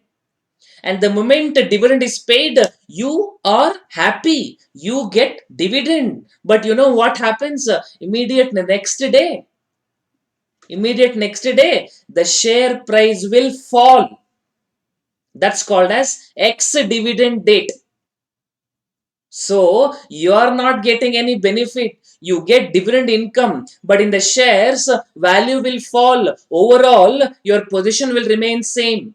And that price is called as ex dividend price. The day on which dividend is paid, the share price will get reduced, other things remaining constant. So when dividend is paid, on the date of dividend payment, on the date of dividend payment,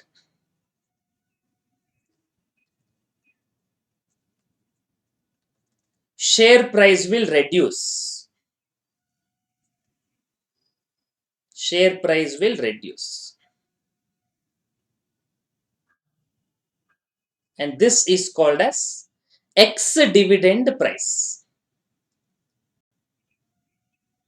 Ex dividend price. Of course, other things remaining constant. Other things remaining constant. Why other things? Because of dividend, share price will reduce. Because of other news and other market situations, price can increase. So if it remains same, you should not think that, oh, there is no impact of dividends. Usually the dividend payment will be very, very less. If share price 2000 rupees, they pay you 2 3 rupees dividend. So it does not make that difference. But theoretically speaking, conceptually speaking, if you consider only the impact of dividend, forget about the other news impact, on that day when the dividend is paid, share price should reduce. Because when the dividend is paid, the share price will reduce. That is called as ex dividend price. I'll give you one more angle to it. Why share price will reduce? Whether you believe it or not, in a partnership firm, partner withdraw his share of profits is same as in company shareholder getting dividend. Do you agree with me or not? Mathematically, in partnership, partner withdraw his share of profits. In company, shareholders getting dividends. They are getting their share of profits in cash. Both are same. Legally, they are different because in partnership firm, partner can withdraw whenever he wants. But in company, shareholder cannot withdraw. Board of directors will approve, will declare, will propose first. But ultimate impact is same. And when a partner withdraw profits, when a partner withdraw his share of profits, his capital will reduce. Same way, when a company distribute profits, when the company pay profits, their cash balance will come down, their net worth will come down. Market price will reflect net worth only. So when net worth comes down, that moment share price will definitely reduce. So immediate impact, dividend impact on price, impact on share price is always negative. Impact on price is always negative. X dividend price, share price will reduce. That's called as X dividend price. X means don't think about your X. It's called as excluding dividends. EX, excluding dividends. And this is a very important concept that we are going to use when we do in futures valuation. Impact of dividend, then keep it in mind. What is likely to happen or what should happen theoretically when the share price reduces, when the dividend is paid, share price reduced. One nice interesting dividend tax impact. If you are a partnership firm, you get profits, you withdraw profits. Will it be taxed? It will not be taxed because share of profit is exempt. Why it's exempt? Logically exempt because that is already taxed. That is a share of profit after tax. So it is exempt. Otherwise, it comes to double taxation. But what is happening with respect to companies? What is happening with respect to dividends? Dividend is paid out of profit after tax. So profit after tax means it's after tax. On that, if you receive dividend, you have to pay tax. Isn't it double tax? Definitely it is double tax. But they say separate legal entity, company is different, so you are different. They have their own logic. My opinion, conceptually, dividend should not be paid. Dividend should not be taxed because it's out of profit after tax. And earlier days, dividend tax was there. And if shareholder receives more than some amount, he has to pay tax. I think 1 lakh or 10 lakh was there earlier, now not relevant. So profit after tax is dividend. You pay tax. Or dividends also you pay tax. Dividend tax, and if dividend is more than 1 lakh, you pay tax. Triple tax. Anyway, uh, this is common to all political parties. And the people and government has their own reason. They say you're corporate, we can tax you. So anyway, uh, different reasons are there. But in my opinion, personal opinion, dividend should not be taxed because it is profit after tax. Anyway, so a lot of tax planning will come into picture, whether to start a company or to start a partnership firm or to have a sole proprietorship. Keep this point in mind while giving consultancy to your clients. Okay, impact on price is this. What is the impact on value? Means what will happen, the impact on value of share. When company pays dividend, does it give a good signal or does it give a bad signal? When company pays dividend, what comes to your mind? Oh, company is paying dividend, that means they are good. Some people believe that, or some people believe no, paying dividend is not good. Why? Let's take an example. Infosys, they pay dividend 3 4 times a year. Reliance hardly pay any dividends. ITC continuous dividends. Now Reliance, let's take an example. Reliance, they save the dividend, they don't repay dividend, they reinvest in everywhere, in so many sectors. They make the business grow. So by not paying dividend, negligible dividend, they make the shareholders value grow, their share price will grow, so shareholders wealth will grow. But Infosys, excess amount they don't keep it, they distribute as dividends. So Infosys confined to information technology sector. So who is right, who is bad? There is no one single answer. So impact on value is subjective. That is, it may be good, it may be bad. That is the important financing decision. Company has to keep it in mind, their working capital situation, their cash position, legal requirements, growth aspect, and so on. So subjective in nature. And for that, we are having the important element, and that is called as dividend theories. Dividend theories. Value of the share price because of the dividend may be seen positive, may be seen negative, or may be seen does not matter. Different points of view comes, subjectivity comes. So impact on value of share, we have different dividend theories. Price, immediate impact, everybody know share price will fall on the date of dividend payment. But value in the long term, signal, impact, subjective. So we are having dividend theories. Let's look at some of the dividend theories relevant from your exam point of view. Dividend theories. Okay. Important. We have a Walter model. We have a Gordon growth model. And we have M&M model. M&M. Modigliani and Miller.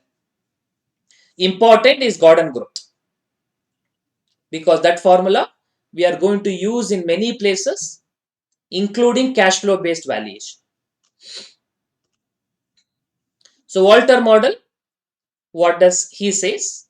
Gordon model, what does he says? M&M model, what does he says? Walter model, formula given by, he say P0. P0 means theoretical price today, not actual price. Why not actual price? Because actual price we will know only when we go to market. But in his opinion, what is the value? So theoretical price or intrinsic value, whatever it is. Theoretical price today. In his opinion, what is supposed to be the price? Theoretical price today. The formula is given by DPS, means dividend per share, plus EPS minus DPS. So one portion is distributed profits, which is DPS. The other is undistributed profits, retained earnings, means DPS, EPS minus DPS, remaining portion. That you multiplied by RA divided by RC whole divided by RC. I'll tell you what does RARC means. RA means return on asset.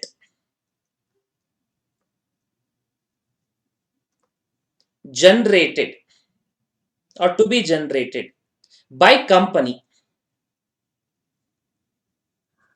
or some people also say this is like IRR, return on assets. They also say like IRR. RC, this is return on capital. Return on capital expected by shareholders, equity shareholders. Return on capital expected by shareholders. That is like cost of equity, or also you can say capitalization rate. RA, return on asset generated by company. RC, return on capital expected by shareholders. So for company, when I invest, I get IRR, but I have to pay to my shareholders, that is cost of equity. So company's intermediary, shareholders expectation, my cost is cost of equity. I generate from my project IRR, that is RA. Beyond this, I don't want to discuss much because it is more of your intermediate level. Formula I have to tell you. We'll do one or two problem also on this. Gordon growth P0 theoretical price today is given by D1 by KE minus G. D1 means what? Dividend expected at the end of the year. Dividend expected at the end of the year. Dividend expected.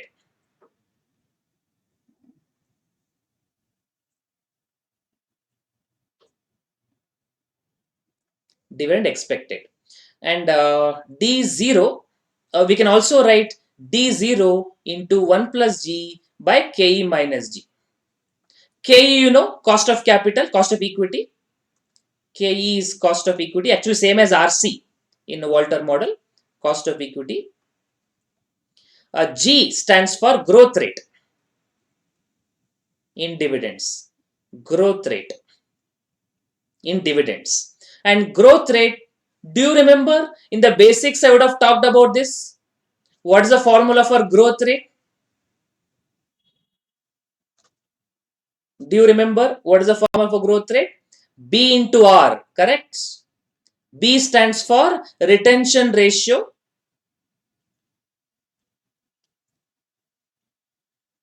And R stands for return on assets or return on investment by company. Return on investment by company. And D0 means dividend just paid or current dividend. Dividend just paid is D0. Remember, my dear friends, both the numerators are same. D1 means dividend expected. D0 into 1 plus G means dividend just paid into 1 plus G. 1 plus G means multiplicative model. I come to dividend expected only. So D1 means dividend expected at the end of year 1. D0 into 1 plus G, current dividend into 1 plus G means you get D1 only. Keep it in mind. So D0 into 1 plus G means you get D1 only. I'll give you a derivation of this formula also in a moment. This formula is very, very important.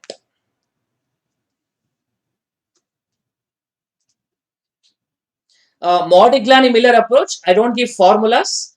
He says dividend irrelevance theory.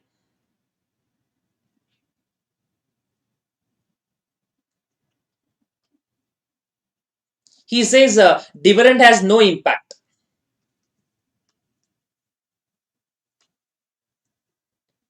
Dividend has no impact. Does not matter. He is that fellow who will always be there. If somebody is sitting, you go and tell him, why are you wasting your time? He says, what should I do? You tell, to CA. He will tell, by doing CA, what do I get? You tell, by doing CA, you get knowledge. You can do articleship. He says, by doing articleship, what do you get? You tell, you get experience. With experience, what you can do? You can write the exam. With the exam, what you can do? You can pass the exam. After passing, you can join job. After joining job, you can earn money. After earning money, you can have good family. After having good family, you can have a peaceful life. And he will tell, I am having peaceful life now only. Why should you do all these things to be peaceful? I mean, don't take this example seriously.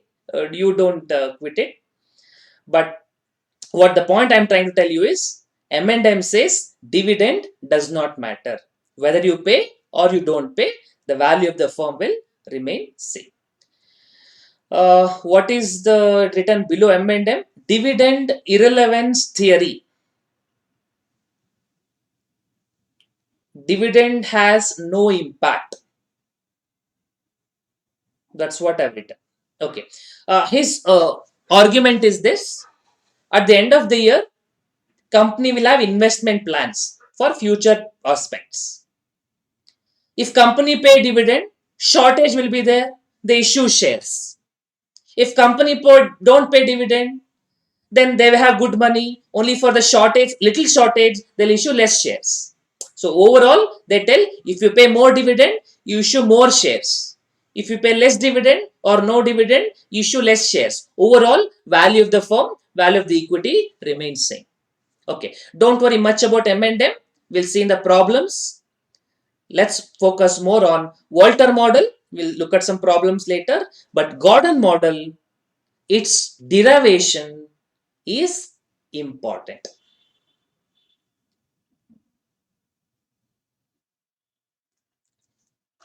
We are going to do that now. The derivation, we are going to do that now. Write down till here. Let me know if any doubt.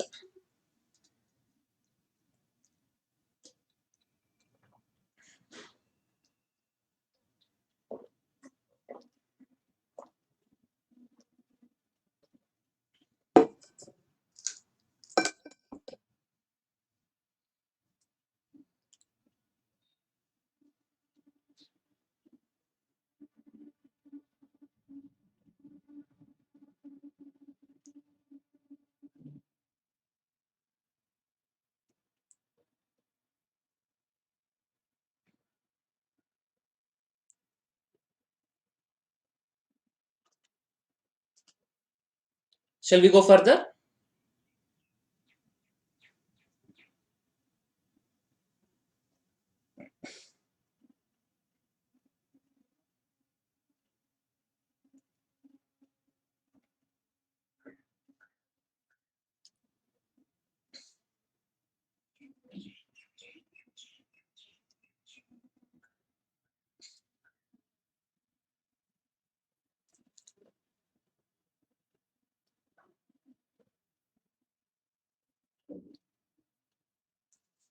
Okay, hope it is fine.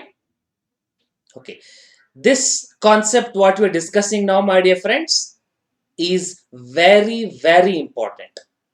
I'm explaining derivation, but this concept is very important. We use it a lot in free cash flow valuation, and this will be helpful in merger chapter also. Corporate valuation, mergers are closely related. Okay, so let's understand Gordon growth model. Or you can also, this is also called as uh, dividend discount model.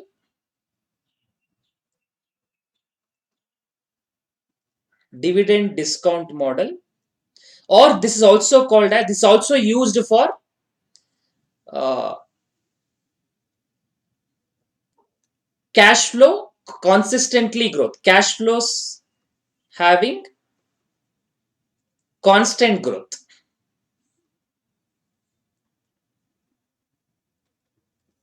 Or for all these things, you can apply the same formula. Even though we are discussing for dividends, you can also use for cash flows having constant growth. Okay. In general, what is the value in financial management? Remember, in general, what is the value in financial management? Value means present value of future cash flows. We have done the same thing in bonds also. Value of the bond is present value of what? Coupon and redemption price. But here I am going to write value of share or value per share. Value of share is present value of what? All the cash flows. What do you get? What cash flow you get? For a bond holder, you get coupon. But for a shareholder, you receive dividends. So you can apply for anything. So dividends. And for a bond holder, you had redemption price. For equity share, you will not have redemption price. You will have sale value. You sell it to somebody else at market price later. But he will start receiving dividend then. So ultimately, if you consider the company as a perpetual entity, the dividend will be received by shareholder forever.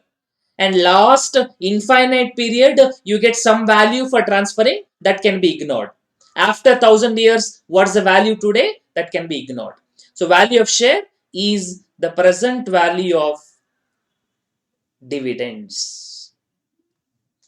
This is value of share based on dividend model. But this concept you can also use for any cash flow instead of dividends. So present value of dividends.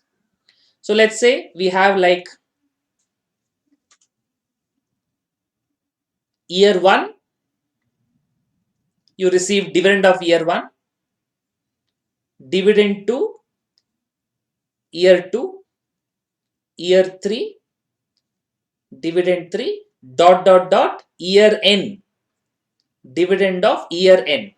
And last year you also get that price by selling the asset.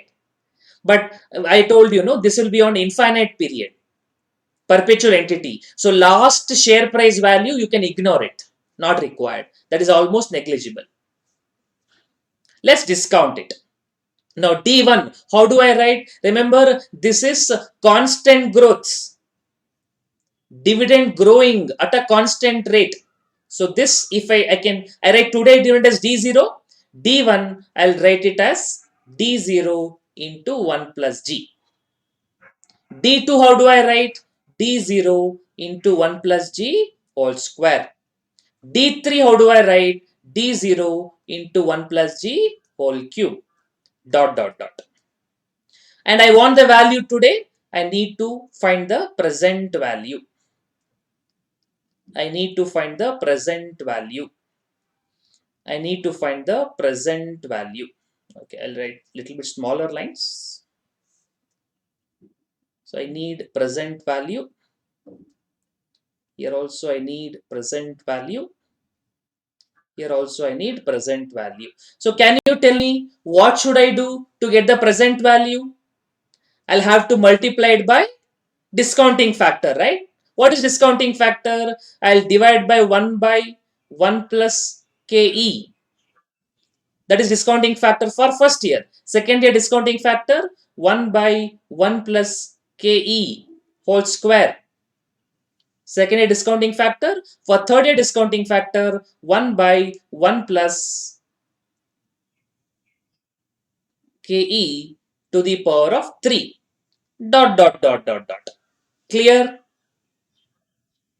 Discount dividend at the end of year 1, dividend at the end of year 2, dividend at the end of year 3, dot dot dot. Cash flows, multiplied by discounting factor for year 1, discounting factor for year 2, discounting factor for year 3. That's how I get the present value, PV, or I'll call it as P0 equals. If I write in the equation format, how does it look like? Equation format, it looks like this. D first year value, D1, that is D0 into 1 plus G, discount it, divided by 1 plus KE. This is the value of first year cash flow, plus D0 into 1 plus G whole square,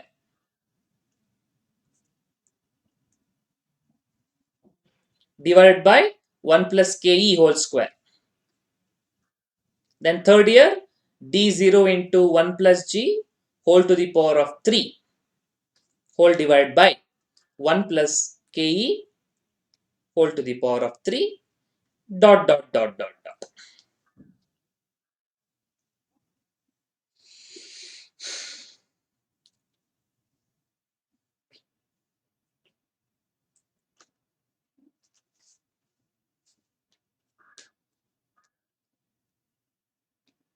Okay, write down till here. Please confirm if you have done till here, and at till here, if you have any doubt, let me know.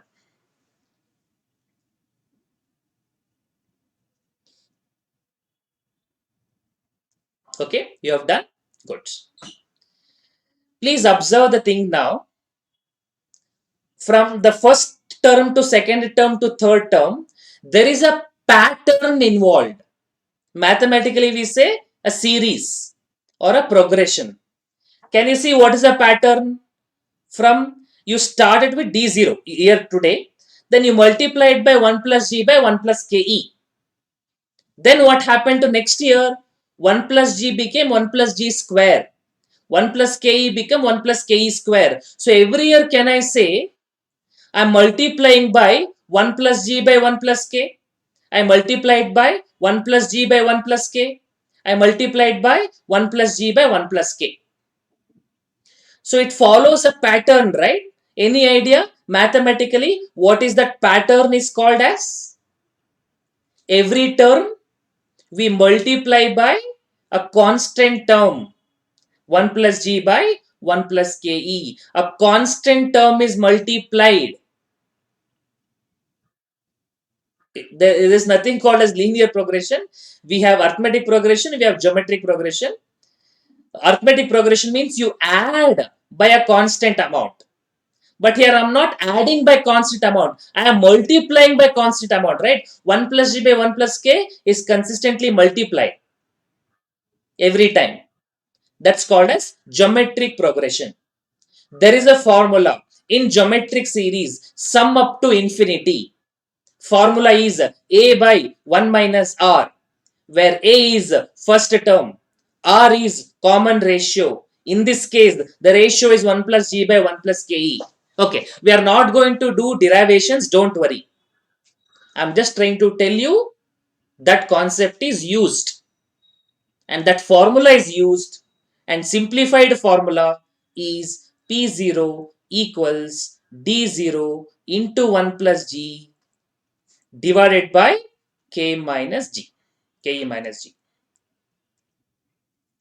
Or D0 into 1 plus G means nothing but D1 divided by Ke minus G. The reason why I showed you the calculation is because when you look at the formula, people get an impression I am using only first year dividend. That's not right interpretation. We are not using only first year dividend. We are using every year dividend forever. We are using dividend forever, growing at a constant rate, and then adding all the amounts. Simplified formula is D1 by K minus G. So when I use the formula D1 by K minus G, don't be under impression I'm using first year dividend only. No, I'm not discounting only first year dividend. Formula looks like this because it is a simplified formula.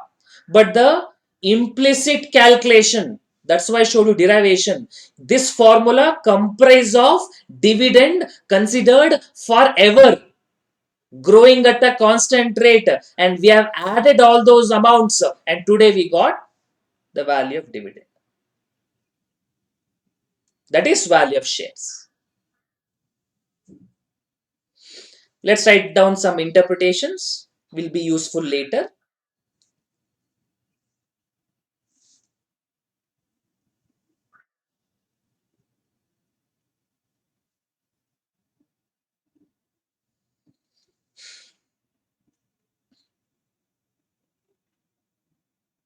I hope you have written down till here.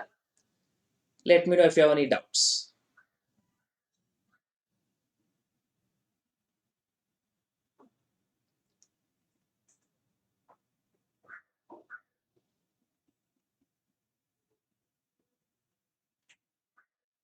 Okay, I'll go further.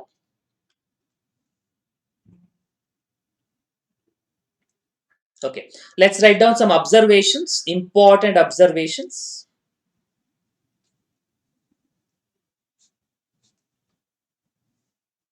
First point, this formula can be applied. Please write down, this formula can be applied when growth is constant. When growth is constant.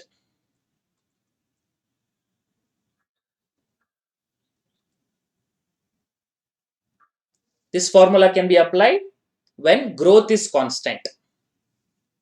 When growth is constant. There is also a limitation with this formula, because if growth rate is more than cost of equity, you get negative answer, which is not the right case.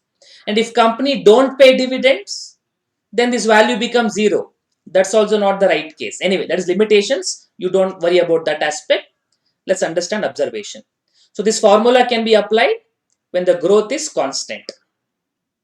When the growth is constant. Even not only in dividend, any cash flow also you can apply whenever the growth is constant. So important term is, as long as growth is consistent, constant, this formula can be applied. Okay. So this formula considers cash flow forever. Cash flow forever. Growing consistently. Cash flow forever, growing constantly. This formula considers cash flow forever, growing constantly. Third point. Okay. I'll try to give the explanation for this formula. I'm not sure whether you understand. This is not really a complete explanation, but somewhat explanation, because this formula is derived, simplified, you know. But even this, I'm trying to make some sense out of it.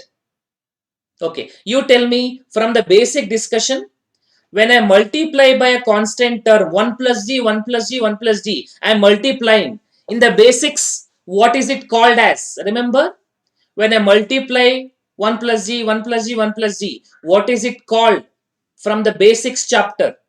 It's called as what? 1 plus g, 1 plus g. I keep multiplying.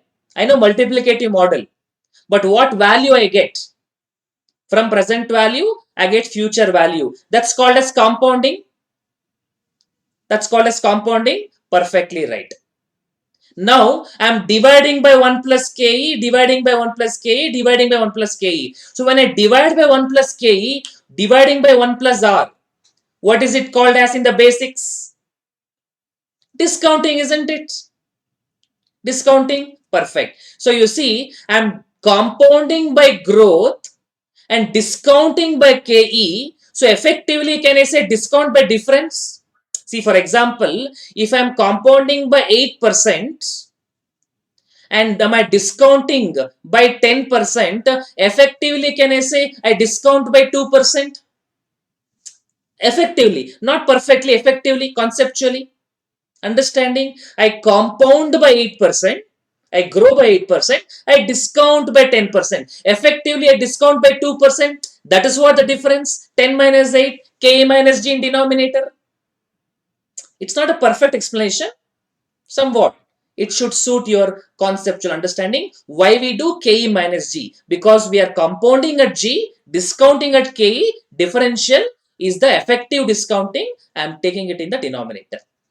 I hope you are able to follow that somewhat logic.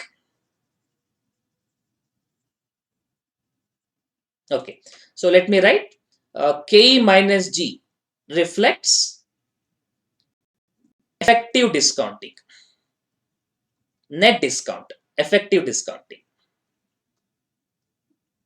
Okay, this fourth point, what we are writing now, is the most important aspect, my dear friends. The most important aspect. Okay, please observe. I have used D1 in the formula, gives me P0. If I use dividend at the end of the year, I get P0. Logically, no. If I invest today, P0, I don't get the dividend today itself. I'll be eligible. I mean, my income will start only from the end of the year. Even any fixed deposit. If I deposit today, I don't get the interest today itself. I get only after the year one, at the end of the year. So when I use D1, I get P0. And just tell me, if I use D6, what price I will get? When I use dividend 1, I got P0.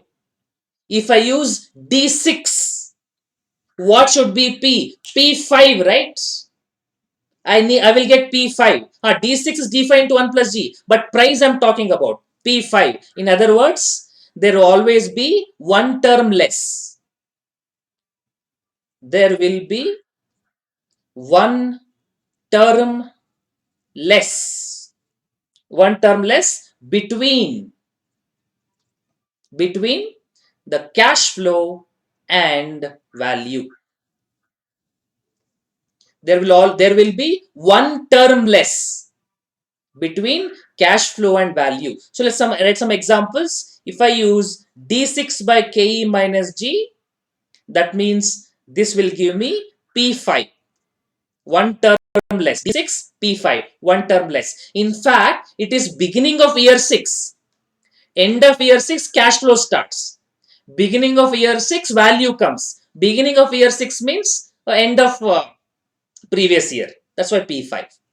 If I use D10 by KE minus G, D10, that means cash flow will start at the end of year 10. Value will come beginning of year 10. Beginning of year 10 means previous year, and that is P9. P9. So D10 means P9. One term less. One term less. This is also called as terminal value. Don't write it. I'll tell you how to use that. Important aspect in the next concept what we do. And also when we go to FCFF, FCFE, DCF model valuation, there also it is used.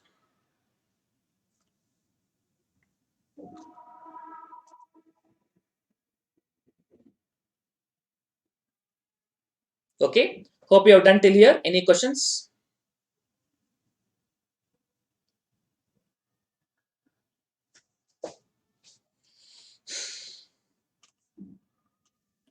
Okay, fine. I'll go further.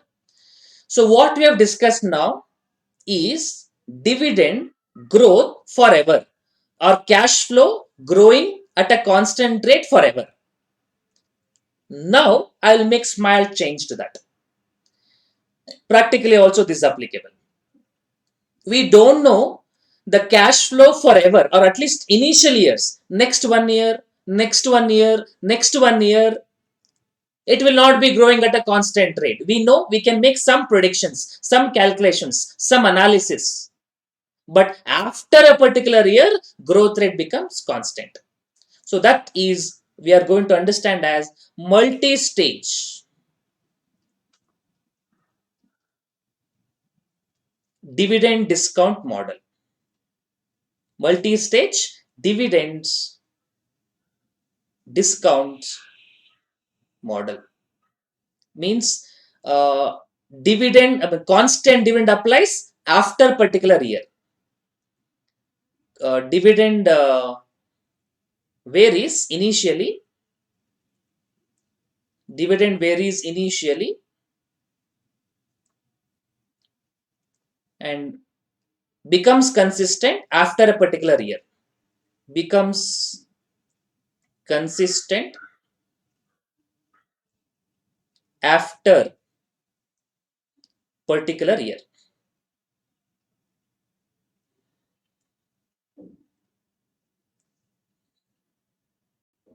Or you can also say cash flow varies initially. Cash flow varies initially and becomes constant. Because I told you this can be used for dividend also and cash flow valuation also. So I'm doing it together. Becomes consistent. Cash flow varies initially, becomes consistent after particular year. I'll read what sentence I've written. Dividend varies initially, becomes consistent after particular year, or you can also apply in situations where CF, cash flow varies initially, becomes consistent after particular year. In both cases, this can be used because cash flow is dividend only, no, ultimately, or dividend is cash flow. Okay, let's understand what you mean by this. Basic concept of previous situations remaining same, and that is value of share. I'll take it as value of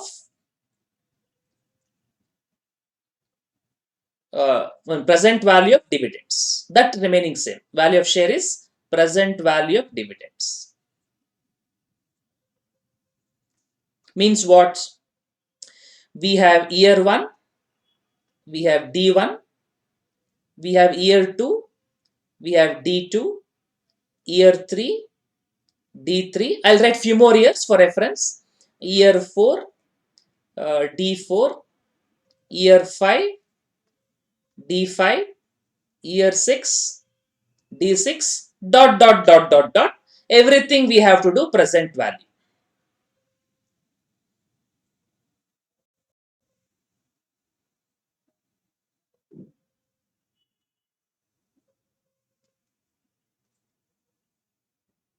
Dot, dot, dot. Everything we have to do present value. That is what is P0 or present value, or some people say intrinsic value. But what is the situation here? Dividend is, let's say, not growing at a constant rate.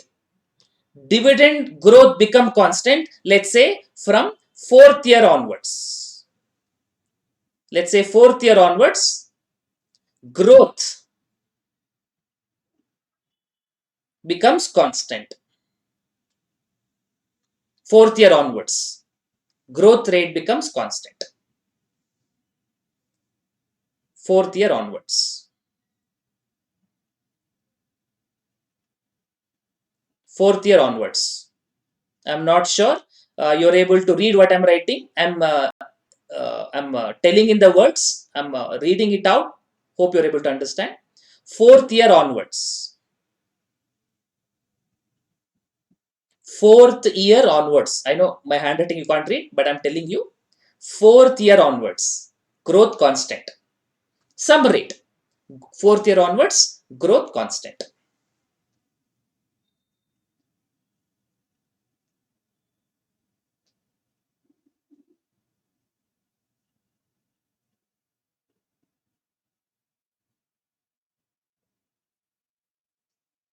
Okay. Now you tell me, my dear friends. Now you tell me, my dear friends. Can I use Gordon model formula here? If yes, when can I use?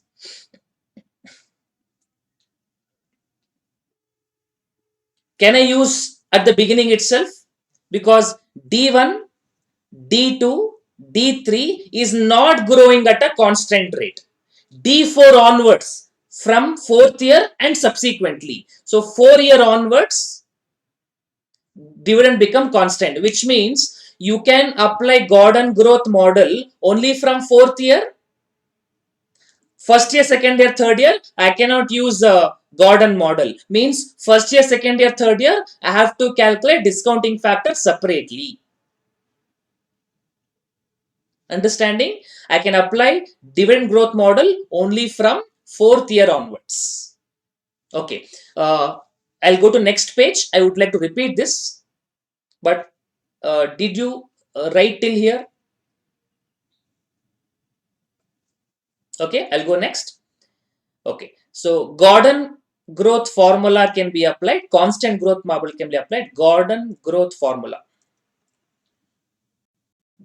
Gordon growth formula can be applied only from fourth year onwards. Only from fourth year. Why? Because dividend or growth getting constant. Growth becoming constant, and not just constant, constant forever after this point. So growth becoming constant. Growth becoming constant. So what do you mean by this? We will write year 1 D1, year 2 D2, year 3 D3, then year 4, year 5, year 6 dot dot dot dot dot. We had D4, D5, D6 dot dot dot dot dot.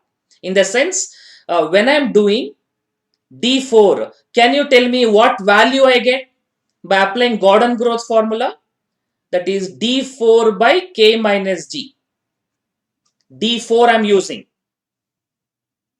When I use D4, I will get P3, one term less. Effectively, what does it mean? This D4, I am discounting it. D5, I am discounting it. D6, I am discounting it. And using this formula, Gordon growth formula, where growth becoming constant, and this value I get, that is P3, D4, D5, D6 onwards, I am discounting it using Gordon growth formula. I am stopping at P3, intermediate stop. But I want P0.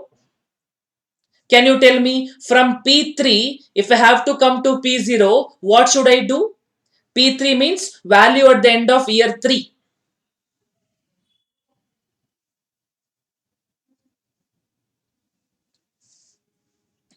From P3 to P0, what should I do?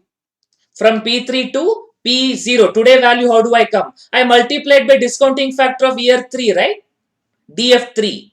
I have to multiply discounting factor of year 3. But not only P3 is there. I also received D1 after year 1. That is not there in P3.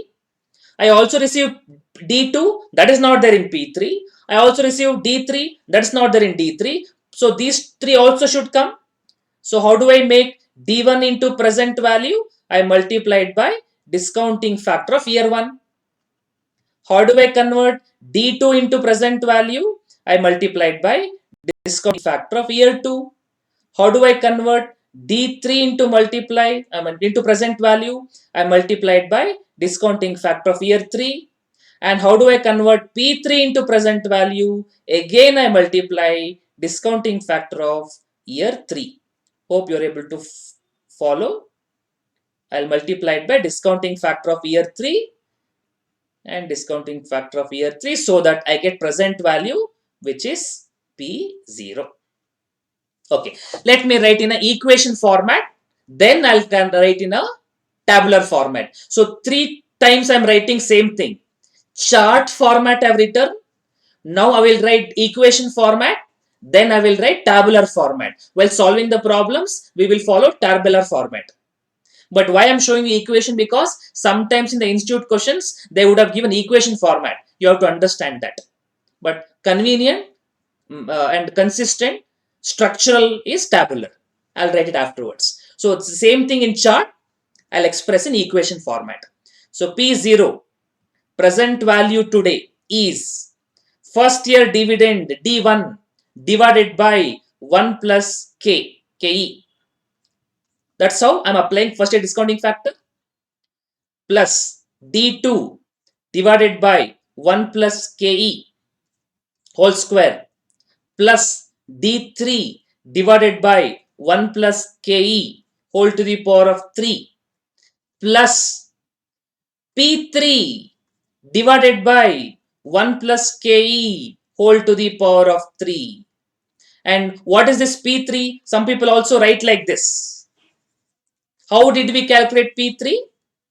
It is D4 divided by Ke minus G. That's how we got, right? P3 whole of this multiplied by 1 plus Ke to the power of 3, and this D4 by 1 plus K minus G, nothing but P3. Some people also call this as TV3.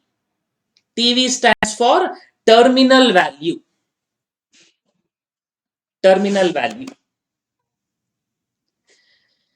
And at last, my dear friends, is this very similar to what we did in bond valuation? Isn't it very similar in bond valuation? D1, there we had coupon. D2, there we had coupon, same amount. D3, there we had coupon. There we used annuity factor. I cannot use annuity factor because cash flows are growing. And last year, what you had in bond? In last year, we had redemption value. Instead of redemption value, we are having terminal value. And last two cash flows will be same discounting factor, because in last year you received coupon also. Last year you will have redemption value also. Both will have same discounting factor. If you remember, 80 plus 1000, you should do 1080 in the last year. Similarly here, last year you have dividend also. You have terminal value also. Very similar to bond valuation. And that is what I told you. In spite of all this circus, ultimately, common sense, simplicity should not be taken away. You should always apply the concept and the number hand in hand.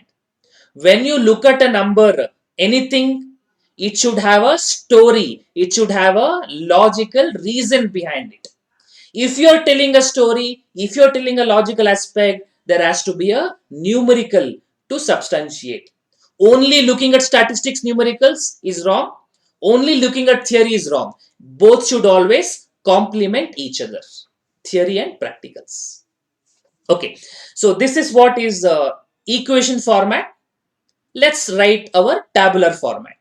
Hope you have done till here. So ultimately, while solving the problems, what format we are going to follow is this. So tabulation format, year, CF. I hope you know what is CF, cash flow, discounting factor at whatever the rate, required rate of return, and then we will have discounted cash flow.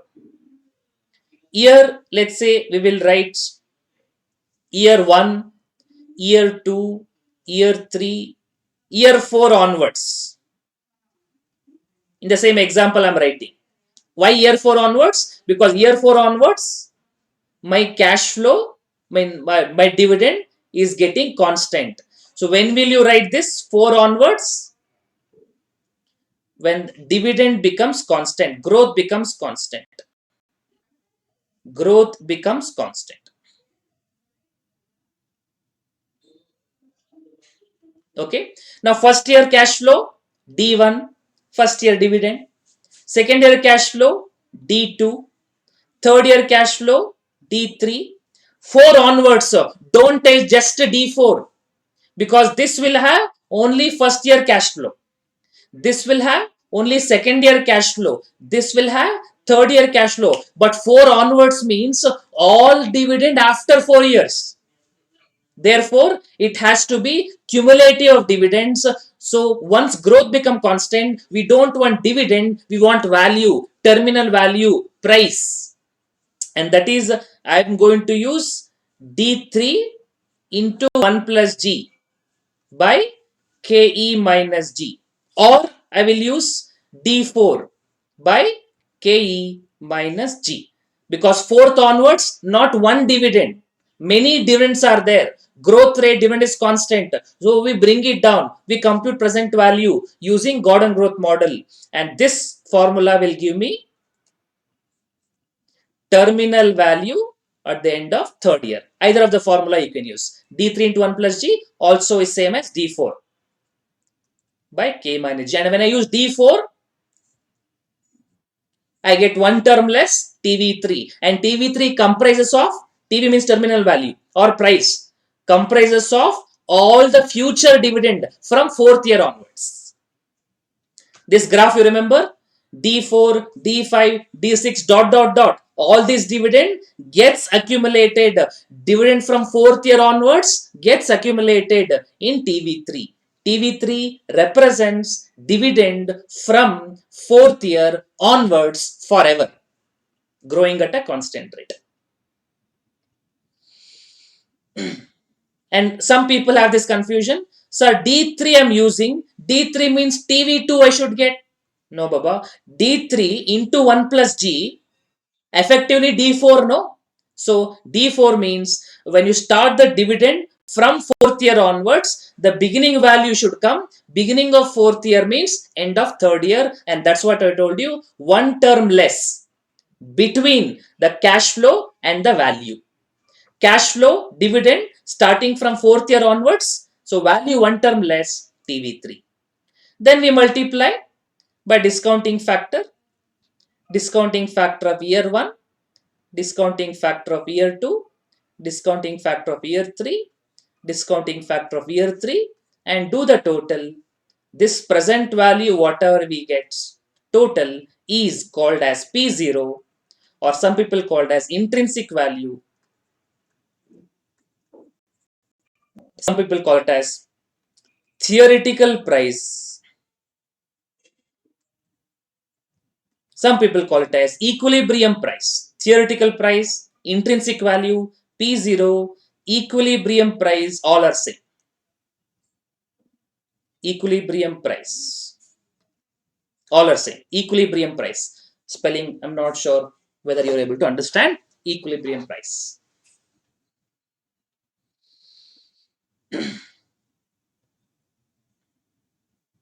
Okay. One small point of caution here. Many people have done this mistake. What they do, they go in a flow. Discounting factor of year 1, they take it. They will be given in the table in the question only. Discounting factor table, PVIF table, present value interest factor table. Second year also they'll give. Third year also they'll give. So first year you take, second year you take, third year you take, then here you take fourth year.